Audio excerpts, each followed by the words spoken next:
Okay, so here's what happened. We have a bit of a political thing going on, and we're talking about the key issues. While this is, I believe, a very crucial and important discussion that we need to have, not only as a community of VGL listeners, but as a country as a whole, I understand that it can be a little bit depressing and dry. So timestamps are below, and if you want to skip this conversation, you can, but I highly recommend coming back and taking a listen to it. I've been Kyle, and I hope you enjoy your nights.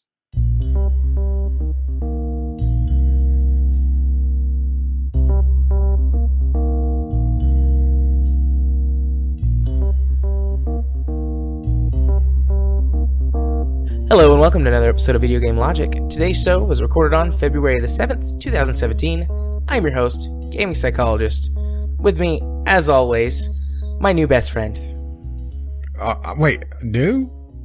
Which one of us are you referring to? Well, you kind of just... Yeah, they're both here. Okay. Yay! It's supposed to be Caffeine Rage first, and then... I thought that's where you were going with that. Yeah, you kind of threw me with new because... is there something I don't know? Should we just start over?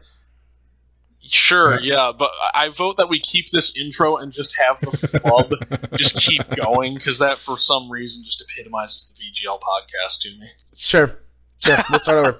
Hello and welcome to another episode of Video Game Logic. On today's show, we'll do stuff, and I messed it up already again. It's your fault, Kyle. Hi, I'm Kyle. I messed things up. You know what? Screw it. This is just our intro for this week. On today's show, we will, of course, be discussing the games that we played. The European Commission is investigating Valve and 5 publishers. The new GameStop program leads employees to lie to its customers. No early reviews have been given for Honor, which is awkward to say. Obsidian's lack of internal advocacy killed their Xbox One launch title. We'll have our weekly community corner, and Kyle's on for a special politics segment. Yeah, our political correspondent is here this week. Timestamps will be in the show notes following their respective topics. Hello, gentlemen. Hello. This is just a total mess to begin with, and I feel as if that's very representative of our country at the moment, so... I agree. We can just and dive on in. And also kind of, how things usually are for us, really. Right. It's usually we just wait till, about more than 5 seconds into the podcast to become a total mess. Sure. Yeah. Well, that's very representative of the Trump presidency as so far. But before we get too far into that, I will see your 4 honor and raise you a from software. What if it was from software for honor? Oh, God.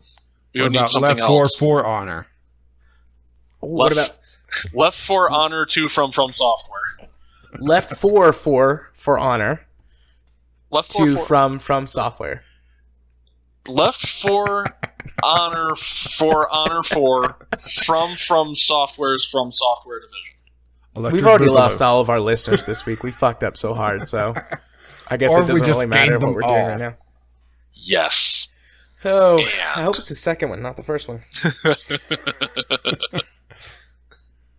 So, I Rage texted me well, let's put it this 30 way. minutes before we were supposed to start I was expecting you to be political anyway this week. Yes. And I was talking to Kyle beforehand, and he was getting political. And kind of wanted to... Well, it was kind of a mixed thing of... I wanted to have him around, and Kyle wanted to talk politics. So, there we go. So what are you political about this week, Kyle? Well, mostly the FCC chair nomination, because that's the canary in the coal mine to me, really. I mean, as much of all of the shitty things that have been done do by good president, I'm speaking Trumpies. Also, you're speaking bullshit. Around? Yeah, alternative facts. Anyway, so, it's alternative English.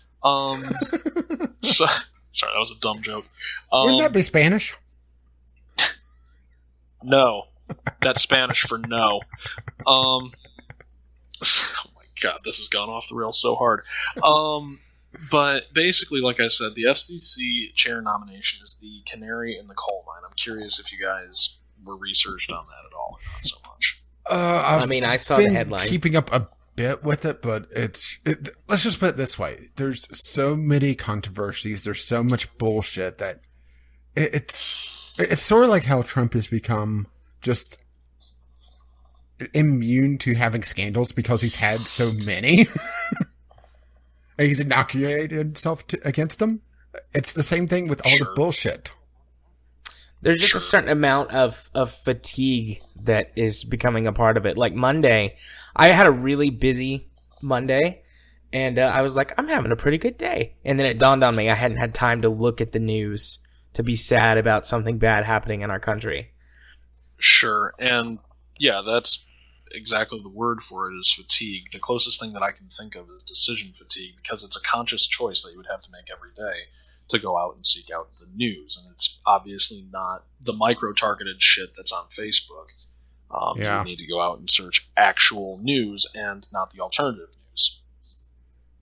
Which sounds like an awesome name for like an indie rock group, but a horrible name for what's happening in our country. Alternative news. I don't think I'll ever think of the word alternative the same way ever again. I do kind of miss one thing. I miss a lot of people saying that news articles are biased instead of just saying, "Oh, that's fake news." Because at least saying something is biased gives a hint of that there's some truth to the article nonetheless. But just saying it's fake news, saying that's just saying, "Oh, you're just making that up completely," which is bullshit for most of that. Yeah. Yeah. I'm curious, are you getting any of that snoring coming through? Because I can kick the dog out. I don't think so. Okay, I'm just hoping it's... I don't hear anything over my music, but yeah. Okay. Oh, yeah, my music. I guess I should turn my playlist back on. This week's podcast, once again, brought to you by the Rocket League soundtrack, Volume 2. Such a good soundtrack. I actually bought that recently. So I'm guessing Rocket League tomorrow night? Actually, not streaming tomorrow night. Have a conference to go to. All right, so Rocket League tomorrow night. I mean, you guys can play. You guys can play Rocket League, but I won't be around.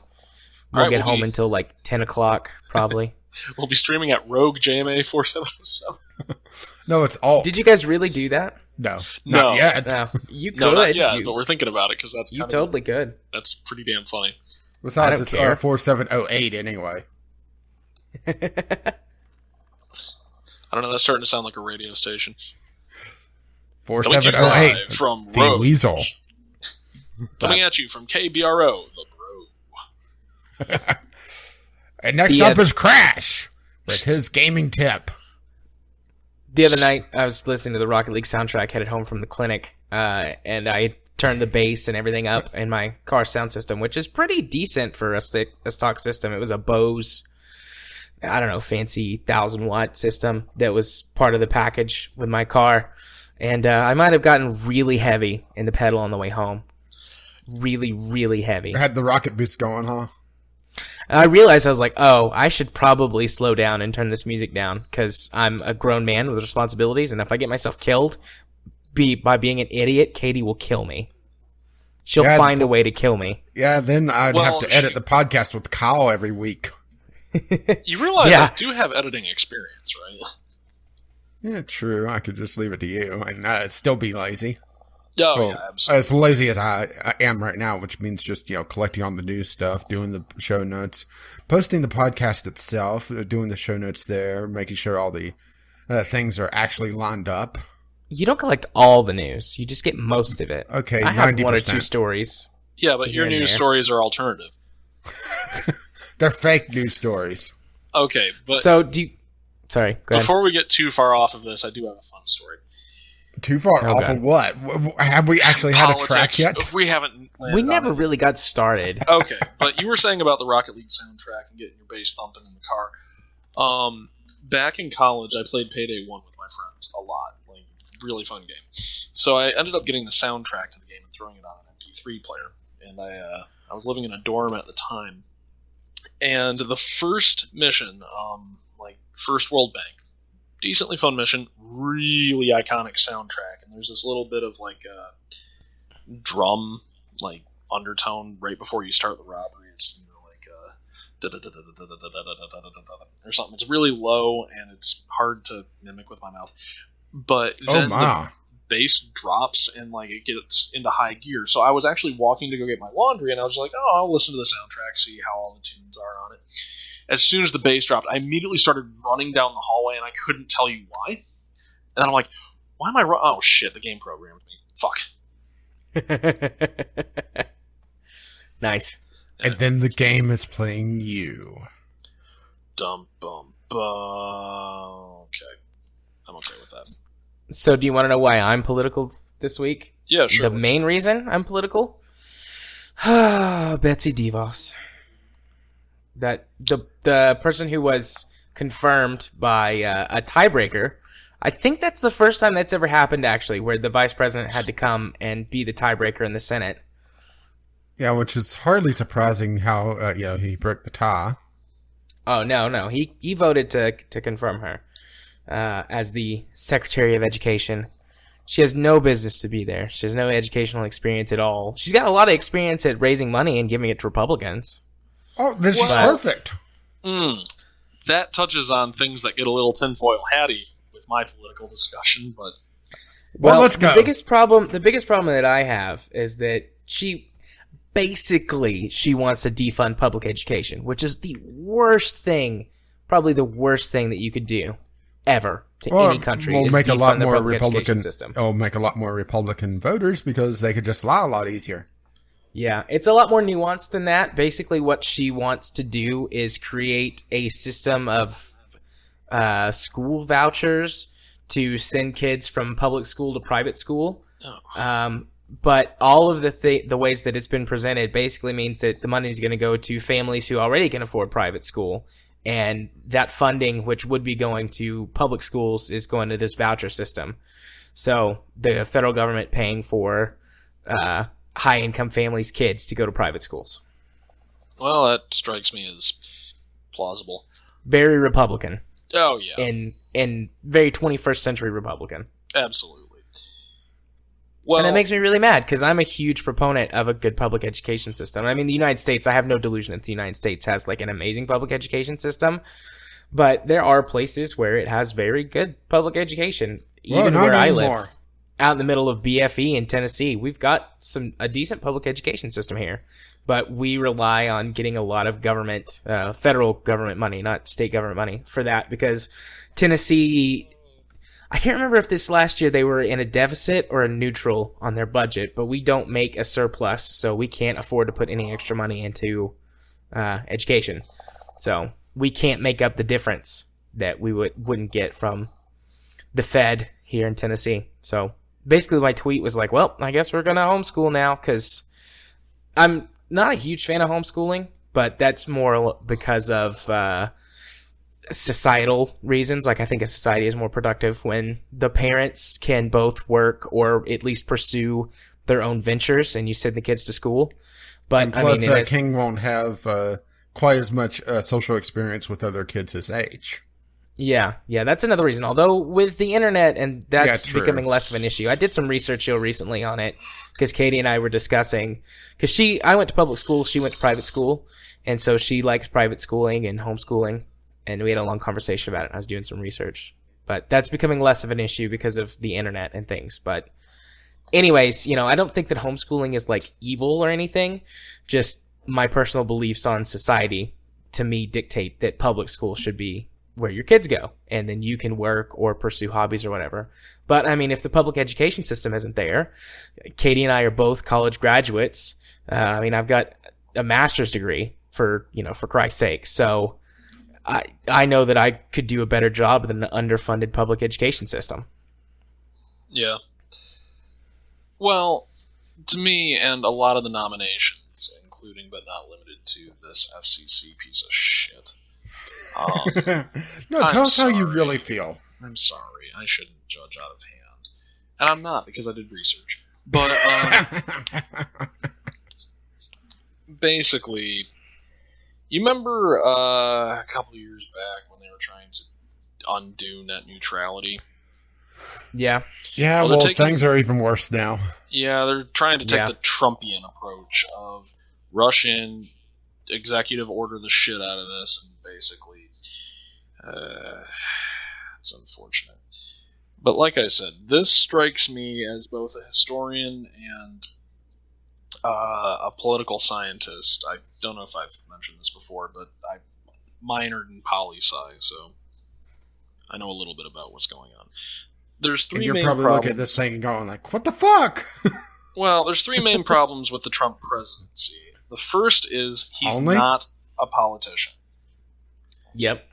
In that he sees the world as a businessman and not even an economist. Not even, yeah. So wow, that was a definite mic pop. So what we're looking at is... I think I hear the dog snoring now. Yeah. So what we're looking at is a man who is taking a look at the global economy as a zero-sum game, which is not the correct way to look at it. No. And the fact that he could try to bully his allies into seeing his way. Well, right. Trump's view is that he said it a ton of times. America doesn't win anymore. We need to win. We need to win. And he views, like you said, zero-sum game, winners and losers. But that's not how global economy works. Right. The pie grows, and it's just percentages of the pie. That's literally it. If China makes more stuff, America's not getting less money. China's just getting more. If Russia enters a recession, America doesn't make more money. Russia just makes less. Right. So that's problem number one. Problem number two. Trump never struck me as a man who had an abundance of common sense. No. Really? No, he's never really struck me as that. He has done a really good job at creating a brand for himself. I mean, say what you will about the man. He's created a brand that apparently appeals to a lot of people, which is all well and good. So, what ends up happening is he's more concerned about his image than the actual nuts and bolts of what's going on. It's been suggested a few times that he's signing these executive orders without really knowing what's in them. Like, he gets the gist of it, but at the same time... Yeah, wasn't there one where Bannon was put on the Security Council and he was had no idea that even was the case? Yeah, according to a leak from the White House, so I guess this would be allegedly. Yeah, allegedly. Trump, the executive order that put Bannon on the Security Council, Trump didn't even know what he was signing. They put it in front of him, told him to sign it, and he signed it. Yeah, they put it on the kid's desk, and he scrawled his name across of it and carry on, and that was that. Well, I'm not saying that there is some nefarious alternative. Wow, that was... Sorry, I've been drinking. It's all right. The dog snoring in the background completely makes up for any flubs. Yeah, absolutely. I really should kick her out of here. But No, it's just imagine it's Trump in the background just growling. Okay.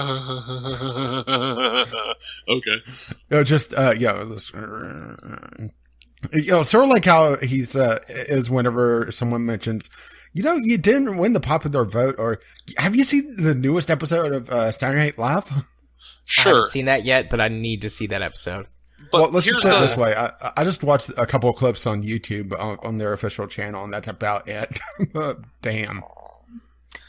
I want to say, I don't, about Trump as a person, I don't think that he's stupid. He's not. I think that Trump is incredibly intelligent and incredibly good at what he wants to do, which is look big and talk big, and that goes to what you said earlier about building a brand. Like, that's all Trump wants is a brand and a legacy, and he has just surrounded himself with the wrong people. Right, and this was always inevitable. You couldn't really get away with this balancing act that he was proposing on the campaign trail. And I knew that going in. I did. Where you were not people would have told the people in my state that. Well, he has no political experience, so he can't bring on people who also have no political experience. That just makes no sense. It'd be a green-on-green government, and that's bad. So... The question is, would it be worse than it is now? It would be less active than it is now. I can't speak to whether it would be worse or not because... Oh, no, that doesn't seem like such a bad thing. Yeah, that would be fair. That's Let me put it this way. Kyle. They might fuck things up more spectacularly, but more slowly. If is probably one of the craziest words when it comes to history. What if the Nazis had managed to take over England? Well, we might have won World War II. I don't know. It's very crazy. True. What if we sent AK-47s back to the Civil War and gave them to the South? Oh, so you played Darkest Hour. Sweet. Or Darkest Days. That's the one. But no, in all seriousness, like I said, he doesn't have a whole lot of political instinct. And okay, that isn't necessarily bad, but when you're talking about a man who's used to business and making a deal with all possible... Oh, what do I want to talk this as? All possible options on the table, including but not limited to, in this case, the armed forces, that is a very dangerous situation and a very slippery slope, because you can only push around other countries so long before they're sick of taking your shit. Yeah, which is a tweet I made last week at some point, I believe. Like, you can only bully countries for so long before some of them push back. Okay. I want to hear some percentages on this. Just that I'm going to throw out there. What do you think the odds are of us dropping a nuke in the next 4 years? Oh, fucking Christ. I'm not saying where. I'm just saying nuke active, nuclear launch detected. How likely? Okay.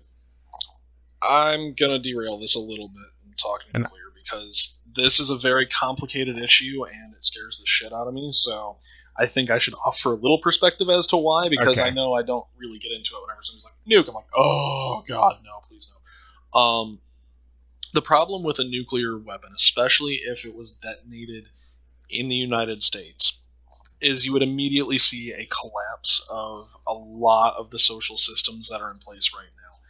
Honestly, if you wanted to completely remove the democracy from America, all you would have to do is detonate a small nuclear device somewhere in America, and that would prompt a martial law that there would be no need to get out of.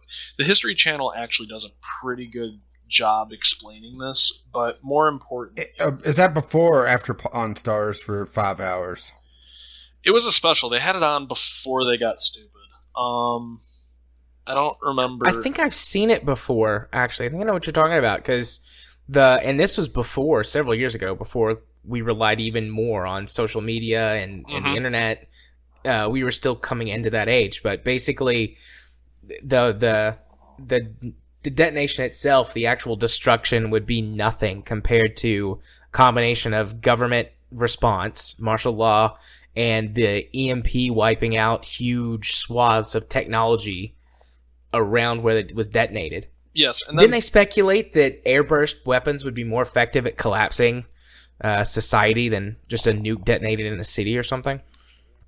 Okay, so... Well, I wasn't even talking about an attack on us. I'm talking about the United States using a nuke in anger. I know. Yeah. I'm just here. I'm explaining why I fear the shit out of nuclear weapons. So beyond that, I live downrange of Chicago. So an airburst, okay, I'm not going to get a whole lot of radiation from that, but there's also not going to be a lot of destruction. You would take out a lot of the electronics in the area, but I'm over the horizon, so I should be mildly okay depending on the altitude of the drop. A ground burst would irradiate essentially half of the lower peninsula of Michigan all the way on up into Canada. And we're not talking about some massive Tsar Bomba or anything like that. We're talking about a weapon that has an 800 kiloton warhead.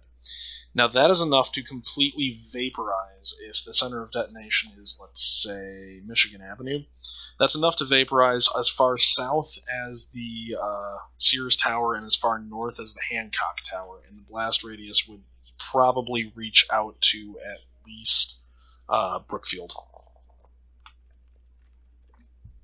Which I know I'm just throwing out names, but anybody in the Chicago region is like, oh shit. I'm starting. I think Ghost Shark will know what you're talking about, and none of the rest of us have any idea. Yeah. Well, hang on. Google Maps Chicago. I mean, I got Chicago. I got that. But yeah, I've heard of Chicago before. Okay, so I've been to Chicago. It's a nice place. Yeah, I don't want to see it go up. But the problem is, even if we get fired on first, even a small-scale nuclear war would be the end of the world, because what we're talking about here is a device that will throw up... there's a reason why they call it MAD. Right. And that's what we have to keep in mind, because even just 100 devices, let's say that kills 70 million people, which is a lot, but it's not a lot. That's 1% of the Earth's population. 1%. Yeah. Mm-hmm. There would probably be a decline in another 80% of the Earth's population, given a myriad of factors, including but not limited to strontium-90 being a radioactive calcium alike that would get leached into the soil, ultraviolet radiation caused by nuclear winter, a blocking out of the sun caused by nuclear winter, which would last for about a decade, depending on the size of the nuclear war. A quick question. Would the Republicans keep saying that climate change is just a hoax if we have a nuclear winter? Maybe. It would drop the temperature by about 10 degrees Celsius, which is insane. The sea levels would go back down. But so we got that going for us. Well. So anyways. The odds of a nuke being dropped, I'm sorry, I kind of strayed. I'm very passionate about not being irradiated. I can't imagine why. Yeah, seriously. The odds of a nuke being dropped, if I'm being 100% honest with myself, 10 to 15% in the next 4 years. Yeah, that's I was a in little the 10 higher to 15% range. Actually want. That's the percentage that I was in. I'm guessing that if it happens, it'll be dropped in the Middle East as part of a grand plan to eliminate ISIS. I was doing air quotes, by the way. Yeah, or it'll be used against China. Yeah, the thing is that Trump actually said on the campaign trail, "Why don't we use our nukes?" Why don't we use them? I know. Yeah, I'm on a nuclear. It's a nuke map. I'm just looking at the list of nukes, trying to find what we actually use these days. I believe we're using a variant on the WD-80. I believe it's the WD-81B. W-80, okay, currently in U.S. Arsenal cruise missile. Yep. Those are in the Los Angeles... Oh, that's big. Yeah, they're sizable. Yeah, I just set the preset to Chicago just to give an idea. Mm-hmm. Yeah, the fireball radius... well, here, I'll give the numbers that they're giving. Fireball radius is 450 meters. Mm-hmm. The radiation radius, 500 rams, is 1 kilometer, with the air blast radius being 3.74 kilometers, which is... That's not a ground detonation, then. The ground detonation is going to spread more radiation. Yeah. Yeah, this is... Okay, oh, that's the air burst, sorry. The dog is getting a lot louder. Yeah, she is. She's getting off. Okay, I selected service... which, let's do casualties as well. Okay. Please don't. It's ticking up. I might be one of those numbers, so please don't. Estimated... Well, this is... this actually doesn't leave the Chicago area, according to this. Bullshit. Oh, hang on. Then click radioactive fallout. There you go. There we go. Yeah, you see what I'm talking about? Half of Michigan. Actually, it doesn't get to the Upper Peninsula. It's the Lower Peninsula. I said. Yeah. Oh, sorry, Lower Peninsula. It just barely gets onto it, according to this. Sure. And actually, a lot of this is open area. At least it really depends on wind, of course. But the estimated fatalities. 268,000 with estimated injuries just under 250,000. God, this got real depressing real quick. Yeah, really. But realistically, the thing that I would be more worried about, and that's dropping right in the middle of Chicago. Right. The thing I would be more worried about is the Trident D5, which is a MIRV capable of, I believe, 12 warheads. So I'm throwing out a lot of terms. A MIRV is a rocket vehicle that carries multiple independently targeting reentry vehicles. So one Trident D5, I think, contains like 12. Okay, I found it on here. It's a W88. Yeah. Okay, let's click the button to find out what happens. On the bright side, if they nuke Atlanta, which is the closest major city to me, I am out of the blast radius and out of the predicted path of the radiation. Sure, it follows the trade winds. But realistically, the 10 to 15%... estimated fatalities, 458,000, with estimated injuries, 841,000. Yep. And that's not even counted that's air burst. It's probably going to be a ground burst. With the surface being... Well, that's taking up quite a lot. Yeah. 420,000 fatalities and 340,000 injuries. Yep. But once you get the radiation field, does it... well, this goes further into Michigan, but it still only gets about halfway through the Lower Peninsula. Right. But it also cuts it off a lot. And the other thing you have to keep in mind is that band that it's cutting through is a lot of our farmland and strontium-90's bad news bears if it gets into the soil. Because it takes something like 6 to 7 decades to become to the point. Oh, only? Yeah, it's a human lifetime. But, point is, the 10 to 15%, he's either going to piss off a nuclear power, like Russia, or somebody's going to take the opportunity to nuke us, at which point we respond. And if I had to put bets on if we're going to get hit, who it's going to be, by God, like I said, this took a real depressing turn real quickly. I just had to bring it up, don't I? I would guess North Korea, and it would not be a ballistic missile. It would be something like in a cargo container or something coming into one of our ports. But that's neither here nor there. So we just have to watch for return labels saying Best Korea. Got it. Sure, why not? I mean, if I was going to do that, I wouldn't label it. But you wanted more percentages, so let's get the fuck off of this depressing-ass topic. Well, I was going to give some landmarks that's in the radiation field. Wrigley Field is in the north, and to the south. Let's see if I can find something in all the yellow. To the south. This is all residential stuff. It's not really any. Yeah, that's South Chicago. U.S. Cellular Field in the south. All right, it's closer to Navy Pier than anyways. Yeah. Yeah, Navy Pier's right there. Pier 31 is in the deep radiation field. Mm-hmm. This map is fascinating and terrifying. Oh, you found it? Time. You remember when I was like flipping out like the day after the election? I'm like, fuck, nukes. This is what I was looking at. Yeah, that's the one I'm using. Nuke map, yep. That's the one I'm using too. Yep, that's the best one. Best nuclear map. Okay, let's go away from this, please. Drop a nuke on your town. See what it would do. Let's go away from this. So, Rage, you had other percentages you wanted to ask. Well, that was the big one for me.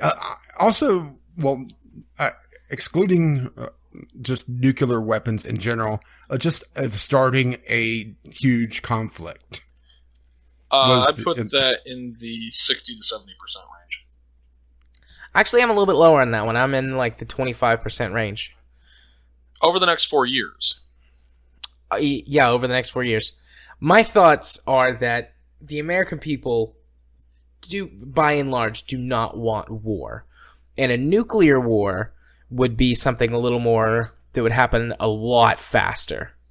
But a long, drawn-out conflict would be something that the American people would not want. Between the fact that Trump's super low approval ratings and just the general American disdain for war. But don't you know that his approval ratings, that's all fake news? People actually love him. But which the fact that they could actually say that with a straight face scares the hell out of me. Yeah.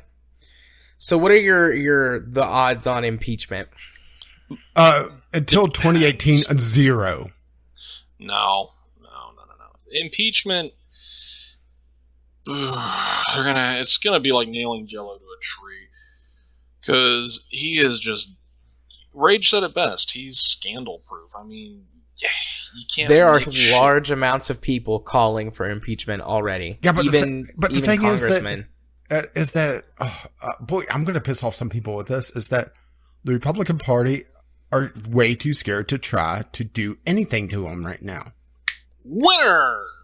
I agree with that. The thing is, there is a 0% chance of impeachment until 2018, and that's only if the Democratic or the Independents or someone knocks the Republican majority out of Congress. Yeah. I totally disagree. I think he has a high percentage chance of being impeached before that because he's losing popularity with Republicans. And enough of them will, the tables will flip. The Republicans will get as much as they can out of him. And then they will turn on him and impeach him. And that's like guaranteed. I give that like 50-50 odds. And then by 2018, unless like something has turned this administration around in some way, 100% chance of impeachment after 2018. All right, so we ready for another one? Sure. Well, can I get my answer? Yeah. Oh, go ahead. Sorry, I thought you were agreeing with me so much that you. No. I don't agree with you on this one. Actually, the odds of impeachment go up as time goes on. So realistically, it depends on two factors, and they're complicated factors. Number one is, does somebody do something stupid in the government? And basically what I'm talking about is, do they step over a line too quickly? Because here's the thing. It's the boiling frog. I mean, you know what the hell I'm talking about when I say that, right? Yeah. Okay. It depends on how quickly they move, and also how much they obfuscate exactly what's going on, because Trump's approval ratings could be in the toilet, but if he intends to run this country like a dictator, it doesn't matter. Yeah, that's a good point.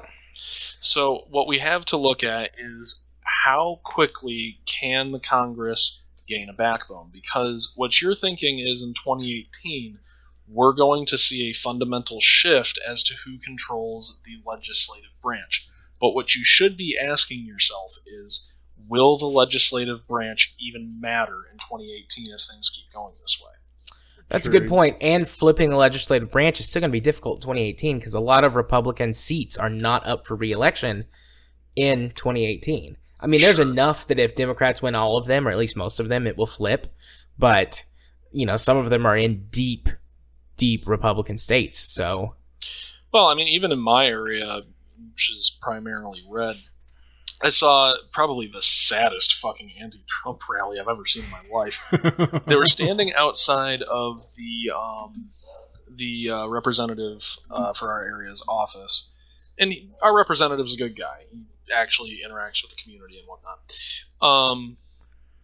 But it was on both sides of the road, taking up about half of the block, in the pouring rain, and just all of these signs, and like, people were all chanting different things, like, each trying to... I'm like, oh, wow. This is a cacophony of chaos. Yeah, which, all the marches have been really amazing, but then I'm seeing... Well, have you seen the stuff that's going on with the March for Science? No. Basically, from what I could tell, the social justice warriors are trying to enter a bunch of gender politics into the March for Science. Fuck. Exactly. We don't need that. Stay focused. There's a time and a place. And this is not the time nor the place. Everyone stay focused. No. I mean, I've sent, how many, let's see, I've sent 2 hand letters, like a gazillion emails, and I've called my representative, I don't know, 20 or 30 times already. And I will continue to do so. Because, I mean, I can't go. I don't have the money or the time to go to one of these protests. Well, I have the time, but I don't have the money. Maybe if one happened near me, but, I mean, there hasn't been anything, as far as I know, organized in, Chattanooga. Let's put it this way. I went to the March for Science subreddit for my state, and there were no posts. It's like, and I thought, this is kind of fitting. Yeah, I was going to say, it's West Virginia. Well, I mean, I've talked to our representative when I met him at brunch a couple weeks ago. Like, I just ran into him, and I was just like, hey, how are things? He's like, terrible. I'm like, okay, you have my support. What do you need? I mean, there's not a lot I can do. I'm about as middle class as I get, but... Yeah. Realistically, and... allow me to indulge for a second, if you will. Oh boy, here we go. All right. Here's what really concerns me about the Trump administration, and this is the third point from the 3 points that I kind of got on way earlier in this. Yeah, about 20 minutes ago. Something like that, and then you guys started dropping nukes on Chicago for no fucking reason. Can't imagine why. Yeah, I can't imagine why I'm terrified of those things. But basically, there's a lot of people with not a lot of experience being put into key roles. And essentially, what I think might be happening, and this is where it's going to get a little tinfoil hatty for me, is Trump is essentially buying loyalty through fast-tracking people who would be on the wait list for a lot of things. For example, the FCC nomination that got approved, Mr. Pai, I believe his name is. He's only been basically a minor Republican player for about 3 years now, and he's getting a seat at the big boys table. And if you take a look at a lot of his nominations, you start to see that he's giving these people a leg up, and that buys a lot of loyalty. And once you start surrounding yourself with a lot of yes men and basically people who will agree with you and march in lockstep with you, that's when you start getting into the territory of the legislative branch not mattering. So, what am I saying? I don't necessarily think we're heading for Emperor Trump yet, but if you were going to set it up the way that you would do it, a lot of confusion and a lot of noise to mask what your true intentions are. The idea of we're going to push through a lot of executive orders and then do the important shit behind the scenes. For example, Trump already announced his 2020 candidacy, and he did that within 3 weeks of becoming the president. Why haven't you heard about this is because I heard about it. Yeah, I did too. In general, what I'm saying is why this hasn't been a bigger deal is because of all of the other shit that's been going on. And if you want to basically do something evil, there's 2 ways to do it. The first way is more guaranteed. Hide it in something boring. If you want to do something evil, the other way to do it is make yourself look like more of an asshat while being quietly evil behind the scenes. Yeah, I think that also, I mean, I don't think that that's too tinfoil hatty.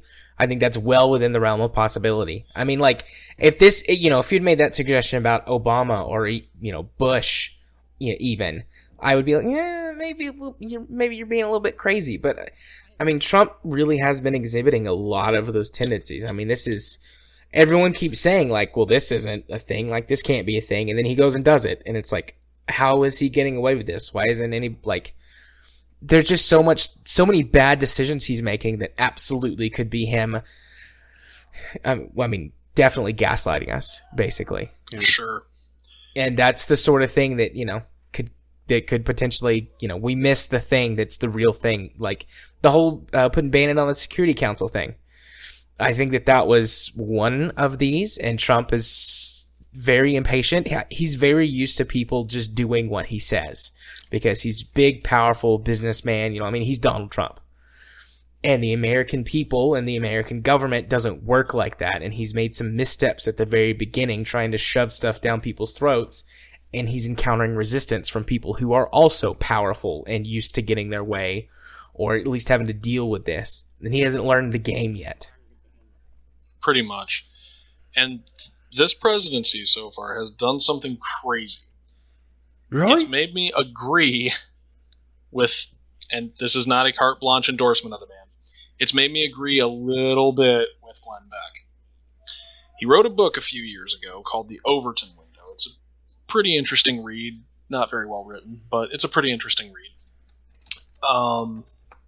There's a lot of cliches in the book about how if you want to move the government away from a two-party system to a one-party system, here is how essentially you would have to do it.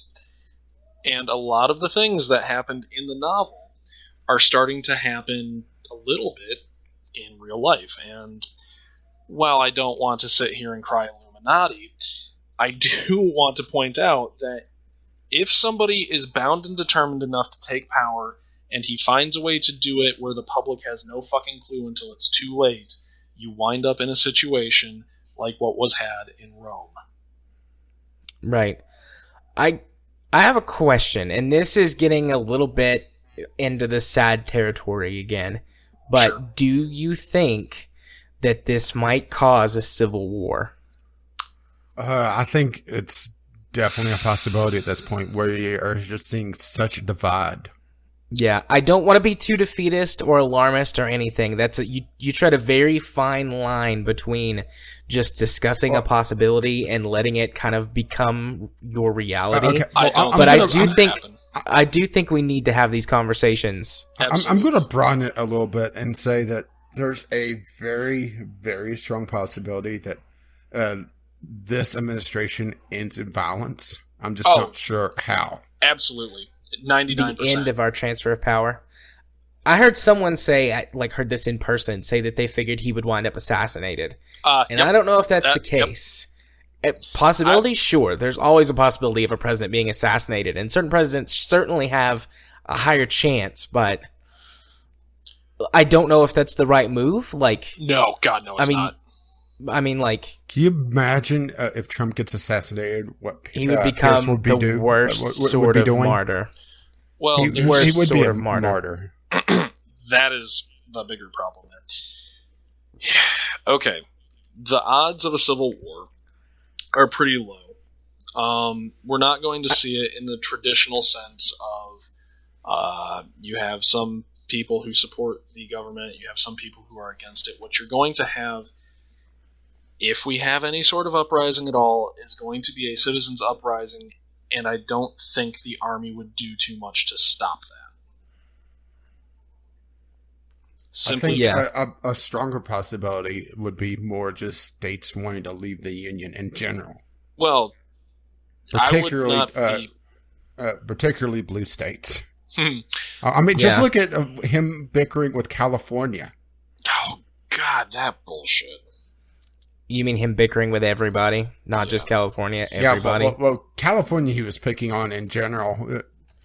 Didn't he say something like he would defund California? Yeah, if it continued to be a sanctuary state. Well, Michigan's got a pretty easy out. Canada's right there. All you have to do is throw a boot in every so often. You've heard the way I speak. I have a tiny bit of a Canadian affect already. Just the only thing you have to do is get drunk, and then you're perfect. You blend right in. Yeah, and just eat my Timbits. And just go to Tim Hortons every so often. Go to Tim Hortons, eh? Tim Hortons is so good. Can I get a Molson? But somebody taking a shot at him, I don't think that that's even remotely not going to happen. Simply because there's a lot of people in this country, there's a lot of upset people in this country, and there's a lot of desperate people in this country. Yeah, the bigger thing is, sorry for using this term, the fallout.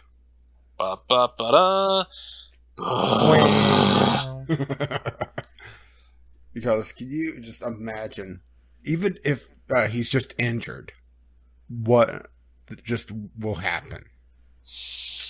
Cutting the head off the snake in this case would not work. It's a Hydra. Hail Hydra. Oh, shit! I'm gonna have to call Captain America. Get him in here. Yeah, about that. Maybe I'll just call Chris Evans. Wink. I wish I had Chris Evans' number. That would be amazing. Here, hold up. Let me call him up. Oh, boy, here we go. Hey, Chris?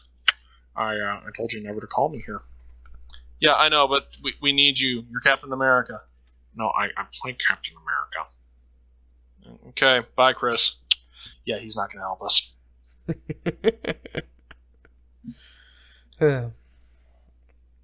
So do we have any more political stuff we want to talk about? Sure. The biggest... Okay, the other biggest thing that we cannot let happen is we cannot let 3 crucial things get dissolved like they're basically in the process of doing. Oh, can I pick one? Sure. The EPA? I'm talking externally. I've been focusing very internally right now. Yeah, the EPA would be a problem. Well, considering that there's a bill on the docket to take apart the EPA, and the new head of the EPA thinks that climate change it doesn't exist, or he also doesn't have a science degree, so yeah. It's I look at that and think, can you be any more blatant about trying to tear that apart? There was I sent it to Jared. One of the sections of the podcast that I sent to him was about people fighting Trump in the bureaucracy, dragging things down. Sure. Jared, do you ever get around to listening to that? No. It was the Revolution Begins at Noon. No, I didn't. Well, the first part is just fascinating because it was about essentially the 4chan movement that got behind Trump because they saw him as the troll in chief. Oh, that. Yes, I did listen to that. Sorry. Yeah, one of the last parts of it was a person that worked at the EPA and was talking about the possibility of leaving or staying to try to fight all the changes that are going on in it. And just absolutely fascinating. That's probably the only way that a lot of this can be slowed down is the people that are on the inside slowing things down and dragging their feet. But even then, I just don't see it. I think we're going to lose the EPA. I'll be shocked if it lasts for 4 years. Well, to answer your question, could they be more blatant about it? You could have the new head of the guy trying to take that down. I can't remember his name off the top of my head. You could have him singing, "I came in like a wrecking ball." Oh, God. Thank you. You're the worst. I am. But you chuckle a little bit inside. A little bit, yeah. Yeah. Realistically, it's going to be up to people, especially people in our generation, to stand up and say no to this. I'm not talking about any sort of violence against any sort of establishment that Trump sets up, because that is the quickest way to lose support for a movement. Right. But ultimately, if Trump makes it through these 4 years and somehow gets himself into a position for re-election, we cannot let this happen again, because this isn't going to just be what people feared as a regressive 4 years. This could legitimately be, and I know I'm sounding dramatic here, the end of the traditional democracy in America. I know we've been downgraded to a flawed democracy.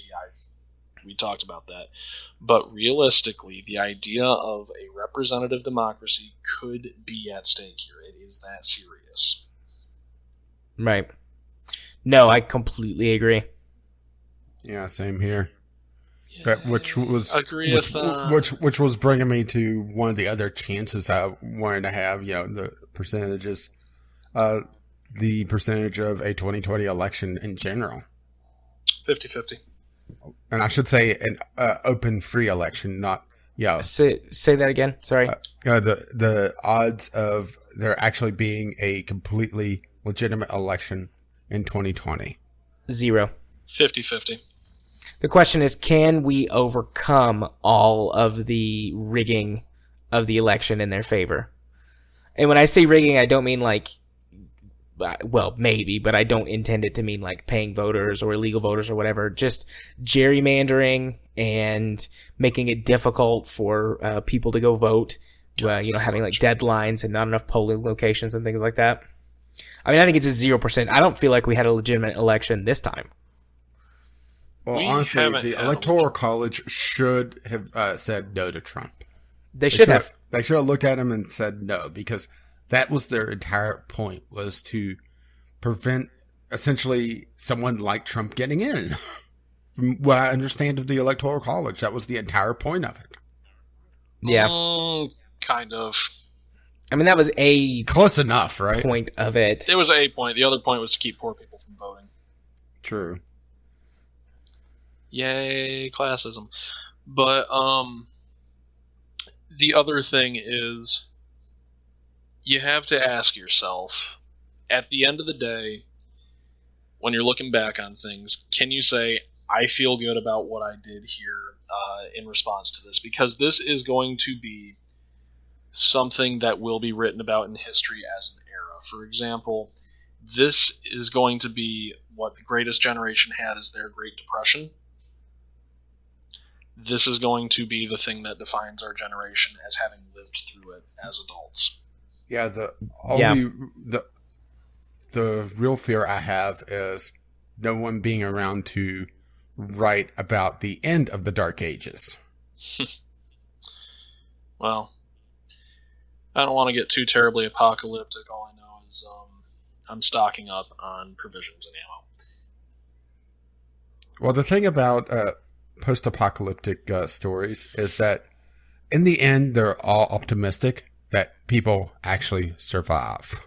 No. Everything has a time. I don't think that we'll see the end of humankind. I don't think we'll see the apocalypse, but it really depends on just how big of nuke war that he starts. Well, we might see the end, at least for an era, of a relatively peaceful world. I mean, I know there's shit that happens all the time, but you take a look at the last 75 to 100 years. You're saying World War III is just around the corner? No. It might be. I don't think so, but I think that the world is too interconnected for another world war to ever happen unless it becomes destabilized. I mean, could the world be destabilized? Yeah. Could Trump do it? Sure. I have a little bit more hope in general humanity than that. I mean, I have more faith in the American people than that. We've seen the greatest protest since the Civil Rights Movement. A much, much, much larger protest since the Civil Rights Movement. Yeah, which gives me hope in our country wanting to go back to the way it was. But the question is, can we win the fight? Yeah, all the protests. I've seen some people talk about that's what's making America great again. Is the protests, the people standing up and saying no. Yeah, and maybe that's about the only way I see Trump making America great again. And who knows? Maybe that was his end game. I doubt it, but yeah, I really doubt it. I don't think Trump is playing some kind of like 4 or 5D chess. He's just a narcissist. Yeah. Sure. I'm not saying that he has this huge strategy behind the scenes to, wake America up. No, he's in this for himself. Absolutely. And he's in it for his friends. He's not a chess player, he's a piece. Yeah.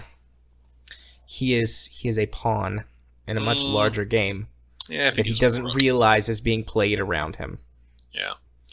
Because, I mean, he's in over his head, and what he should do is surround himself with genuinely, truthfully, not the alternatively, best and brightest that he can, and learn things and make good decisions. And instead, he's just doing whatever people tell him to. The moment that the White House staff starts referencing fake terrorist attacks and talking about alternative truth, you know you're fucked. Yes. Yeah. Yeah. Boy, this has been such a cheerful talk for the last hour or so. Yeah, it has been an hour. Yeah, we're gonna have to figure out how to set up this podcast because I'm thinking some sort of pre-roll talk. Yeah, I'm gonna do a primer. There'll be 3 weeks in a row that I've had a primer. Yeah, but this time at least so far, no editing problems or no recording problems. No, that's very true. I just jinxed us, didn't I? No, I hope not. No, I'm fine. My new computer's good to go. But the other thing. Wait, where did Kyle go? Fuck. The other thing. Where are you seeing Kyle? Is that the human instinct is to give up when overwhelmed, and we can't do that. We just can't. Nope. Because here's what it is. You might feel that the protests now are good and that they need to exist, but the problem is, especially, and we saw this with the 1% movement in Wall Street, the Occupy movement, it really lost steam. Because they lost focus, they splintered. And what we need to do is we need to come together, put aside a fuck ton of differences in this country. I'm talking race, I'm talking class, I'm talking sexual orientation. You need to put that shit aside. Can that shit, because the thing that we're going to be fighting for is so much bigger than that. Yeah, that's why whenever I saw what was going on with the March for Science, it just was chilling to me because well, let's put it this way. I saw this happen before. Now, I'm not huge into the atheism movement, but I've seen the social justice warriors bring in gender politics into atheism and make atheism plus. And that's just a clusterfuck that just killed so much momentum for the talk of atheism. Sure. And I never was one to do marches or anything like that. But I listened to some of the podcasts and was keeping up with it. Mm-hmm. And just hearing everything lose steam because they started talking about gender politics plus atheism just ground everything to a halt. And I'm seeing it come up again. Well, Gamergate was another example. Hey, I'm actually bringing video games into this. Get the fuck out of here with that talk. We're at the hour mark and we actually mentioned video games. What is this, Democracy 3? Yeah, but Gamergate was another example of that where it became... It's not exactly the same thing, but it brought in people talking about how it's sexist to disagree with certain people. And it became something outside of what Gamergate was originally. Gamergate originally was talking about the ethics in games journalism. And that became actually a meme because it just got so far off track. Granted, Gamergate is still somewhat effective, but not nearly as much as it would have been had it not just gotten its shit together, really. And I'm seeing it again, and it's just so depressing. Yeah. With the March on Science and the other marches starting to get taken over. The March on Science is the one that I've been following the most just because it suits my interests. Right. Well, the best thing that could possibly come out of this is another party. Good luck with that. Yeah, it's not happening. But yeah. It would be best case scenario. Well, let's put it this way. Another party, at this point, with how the elections are handled, just really dilutes things more than anything else. The only way to really make things work is to take over a party. And boy, that sounds really evil. And sounds like it's already happened, hasn't it? All right. I'm gonna go ahead and just say this. The way I feel about the way that this government is running right now is that they're following this exact ideology. Make the lie big, make it simple, keep saying it, and eventually they will believe it. Yeah. Yep. And that's the problem is that, well, also, Trump doesn't have supporters. He has fanatics. That is, you are not wrong. Kind of like the man I was just quoting there. Mm-hmm. It's just a lot of scary shit going on. Yep. So, I'm glad I came on here and fucking dragged the mood down like fucking Killjoy. No, it's good. I mean, anyone who has a something platform, that we need to get out, really. Anyone who has a platform, regardless of how small or how large it is, when things like this happen, need to talk about it. Even though I do fear that we actually lost all our listeners by this point. Maybe. If you're out there, write in VGLpodcast@gmail.com. We don't always talk about politics, and I'm not always on it. Yeah. No, and occasionally you're on when we're talking about video games. Speaking of which, shall we actually talk about some video games? Well, hang on. Let's wrap this up with a bow, because we're kind of... Well, that's what I was trying to do. Yeah, no. So if you're a listener and you made it all the way to the end, thank you very much. We're sorry. Please, I'm not sorry. Please, well, sorry for dragging it out this long and being this depressing. That's what I meant. Right. If you want to add to the conversation, you can do so on Twitter. You can email us. VGL Podcast on Twitter and VGL Podcast at gmail.com. But regardless, like I said before, we have to have these kinds of conversations. Otherwise, they've already won. And, if you're someone who's not interested in politics, I'd imagine that you skipped ahead. So to everyone who stuck with us, thanks. I imagine the timestamp would have been about a minute ago by now. Yeah, probably. But, yeah. So, thanks for sticking with us. Thanks for participating in the conversation. And, hopefully we don't have to have too many more of these. But, if it keeps going the way it is, I'm sure we will. Yep. So, So, that's a fair assessment. Yeah, let's go talk about games. We're definitely going to slash the news topic list a bit. Yes. Yeah, but with that having been said, out. I don't mean to interrupt. With that having been said, I think I'm going to gracefully bow out now. Okay. What, you don't want to hear me talk about a post-apocalyptic game? I do, but you want to know when I want to hear about that? When I listen to the podcast. Nice. Thank you. Okay, yep, just send me your audio file and I'll sort it all out. All right, you got it. Have a good night. Night, Kyle. All right. And well, it's just fancy you and I. audio effect when he left as well. Yeah. So yeah, we'll definitely be cutting some topics out because I am gonna include the, shall we say, letter wars in the total in the total showtime. So we'll talk about games and we'll see where we're at and we'll go from there. So, but yeah, let's go talk about games. Let's get our gaming podcast, which sometimes talks about video games, back on track. This week we're stealing from the Co-Optional podcast. Yeah. So I was listening to the Co-Optional podcast, actually. I'm actually a little bit behind. Well, I've been listening to the last couple of weeks, and then I listened to them a lot, because, I had the whole backlog back when they were the Game Station podcast to listen to.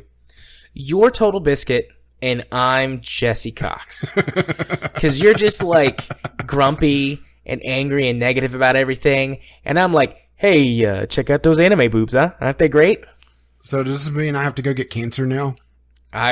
Please don't. I love you too much for that. Well, I'll just try to avoid reading too many YouTube comments.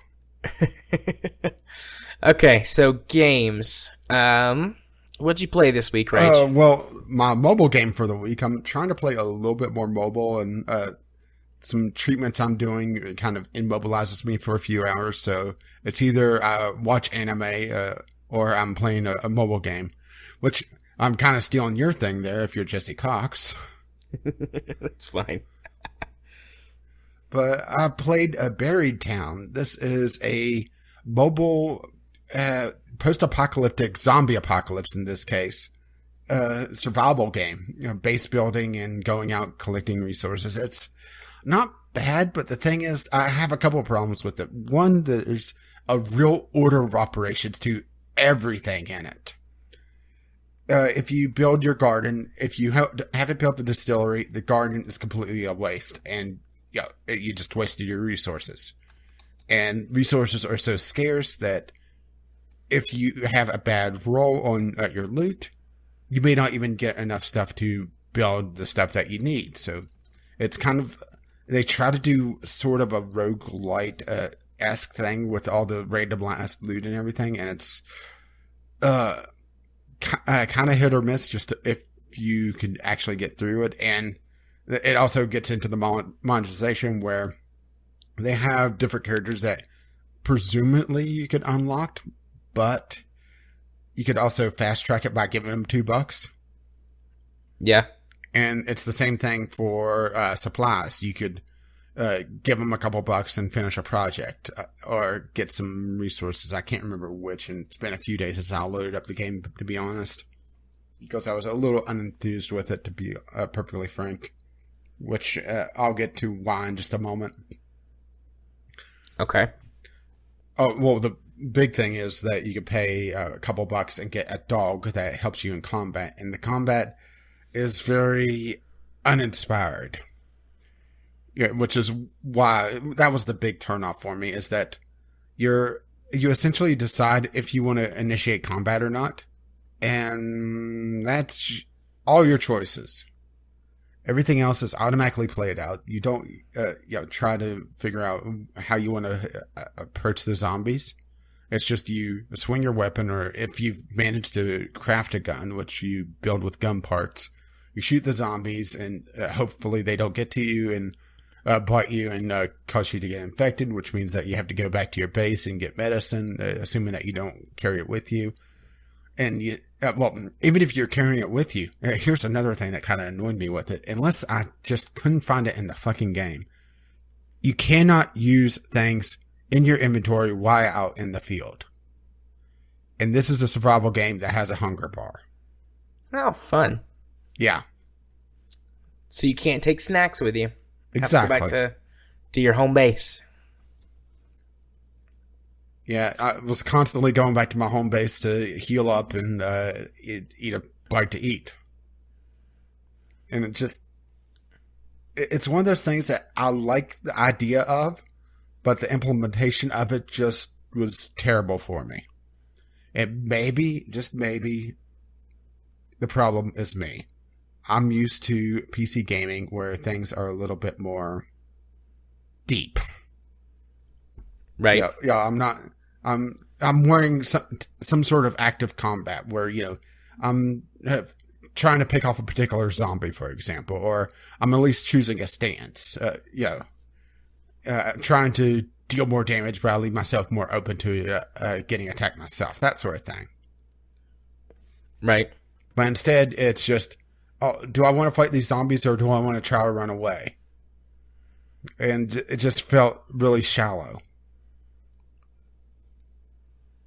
But this was a game that Google Play suggested I play, and didn't really care for it. Right. You mentioned zombie stuff. I was thinking about this new show that Katie and I have been watching on Netflix called Santa Clarita Diet. Hilarious TV show about a lady who becomes a zombie. Sorry, that is way off the rails, but yeah, really. We're on episode 8 out of 10, and it's amazing. Really weird. Honestly, it feels like that this show should be anime. Like it really feels like it should be anime, but it's a live action TV show. Nathan Fillion's in the first episode. Well, if you want a weird anime, I could suggest one from this season. Oh God. Well, I don't know if I'll get to it or not, but go. Okay. Well, it's not. I've just found it hilarious. It's called Interviews with Monster Girls, and I think I just sold you on it. Interviews with Monster Girls. It's basically this biology teacher at a high school wanted to interview various demi-humans, and his high school gets 3 students. One's a vampire, one's essentially a headless horseman, only without the horse. She has to carry around her head. Okay. And the other one is called a snow woman. She's essentially has to stay very cold. Think Mr. Freeze Light. Yeah, she could go out normally, but she's very easy to get heat exhaustion, and it's just hilarious. Interesting. Yeah, I'm definitely gonna add this to my list. And the math teacher that also is one of his co-workers is a succubus. Yeah, I see that in the description of the show. Yeah, and she dresses in a track uniform all the time because she's trying to not be sexy so she doesn't drive people crazy. I think you would like it. It's on my list. That you'll never get to. I'll get to it eventually, one day. Anyways, what other games did you play this week that hopefully were less disappointing? Well, yeah, about that. Next one didn't exactly live up either. It's called Fumiko. This is an abstract platformer, tries to be puzzle platformer. It is very pretty. It has a low poly style that does well. The thing is that it's a platformer that just pissed me off a couple of times. Okay. There's a section very early in the game. This was actually a failed Sunday sampler that it just didn't record right, and I wasn't enthused enough to try to re-record it with my another recording software. And I realized that I was just rambling about the game anyway. So why the hell not come here and ramble about it instead, right? Right. There was a section early on in the game where you had to jump up a wall. And there's these little blocks that are sticking out, and you have to jump on them. Essentially, getting past a firewall. It's very metaphors with computers for the good first hour of it. You're an AI escaping a facility, and there is hints of a lot deeper story. But I also fear that it's going to be very short, just based on the achievements and how many memory fragments collectibles that I've seen so far.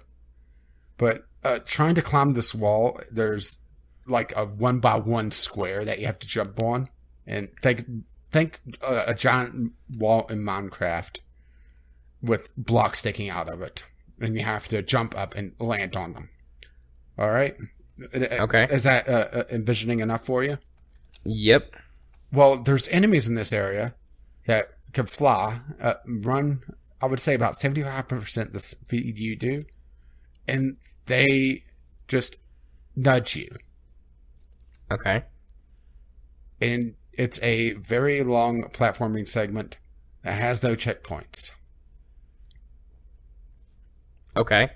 Not very fun. Doesn't sound fun. It's the first game by the studio, Fumiko Game Studio. And you could definitely tell because there's some weird gameplay decisions. It's an abstract story, and they try to be very abstract with their game design as well. And it doesn't work. They have a lot of very geometric levels that is just so easy to get lost in. Lost in a bad way, I should say. Right. Not like lost as in like, wow, this is amazing. Lost as in like, where the fuck am I? Yeah. Let's just put it this way. There was a couple times that on some of the early levels that I got turned around because you would have to either try to dash through an area real quick or, do a long jumping sequence. And I would actually get turned around and I would end up at the beginning again. That's not exactly saying much for your level design. No. And there's also a lot of times that I came up with the whole, where the fuck am I supposed to go?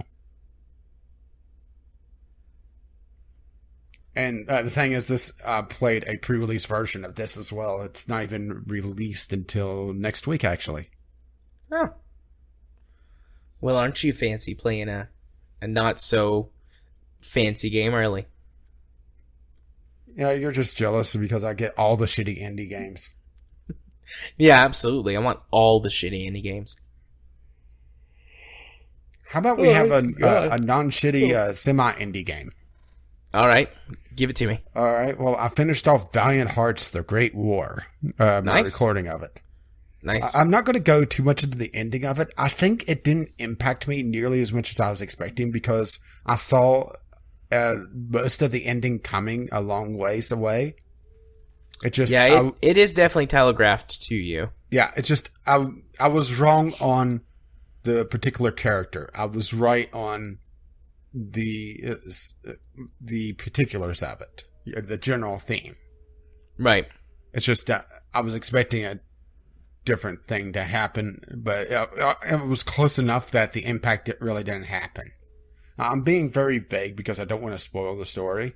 Yeah, I mean, this game is at its heart, it's a puzzle game, but it's a very, very... It's very story-based. Story-driven, yeah.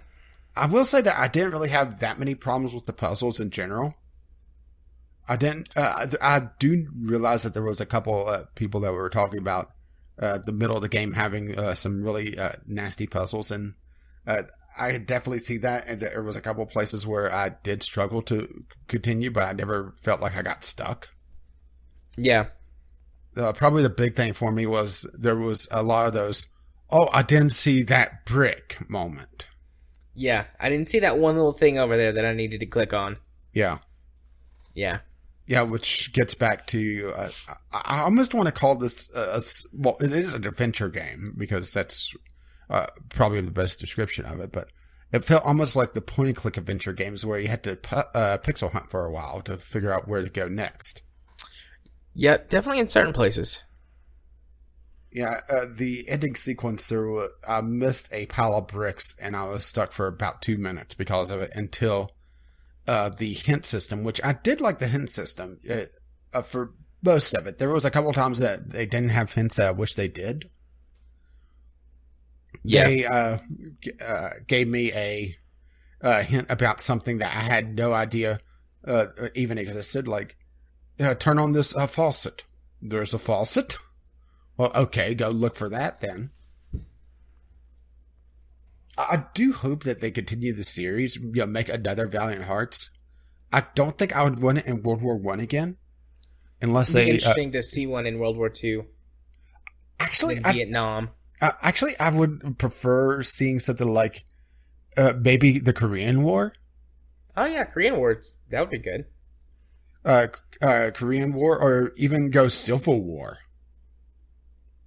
because the Civil War really has some it has some parallels with how they did the opening bits of the story for Valiant Hearts to begin with.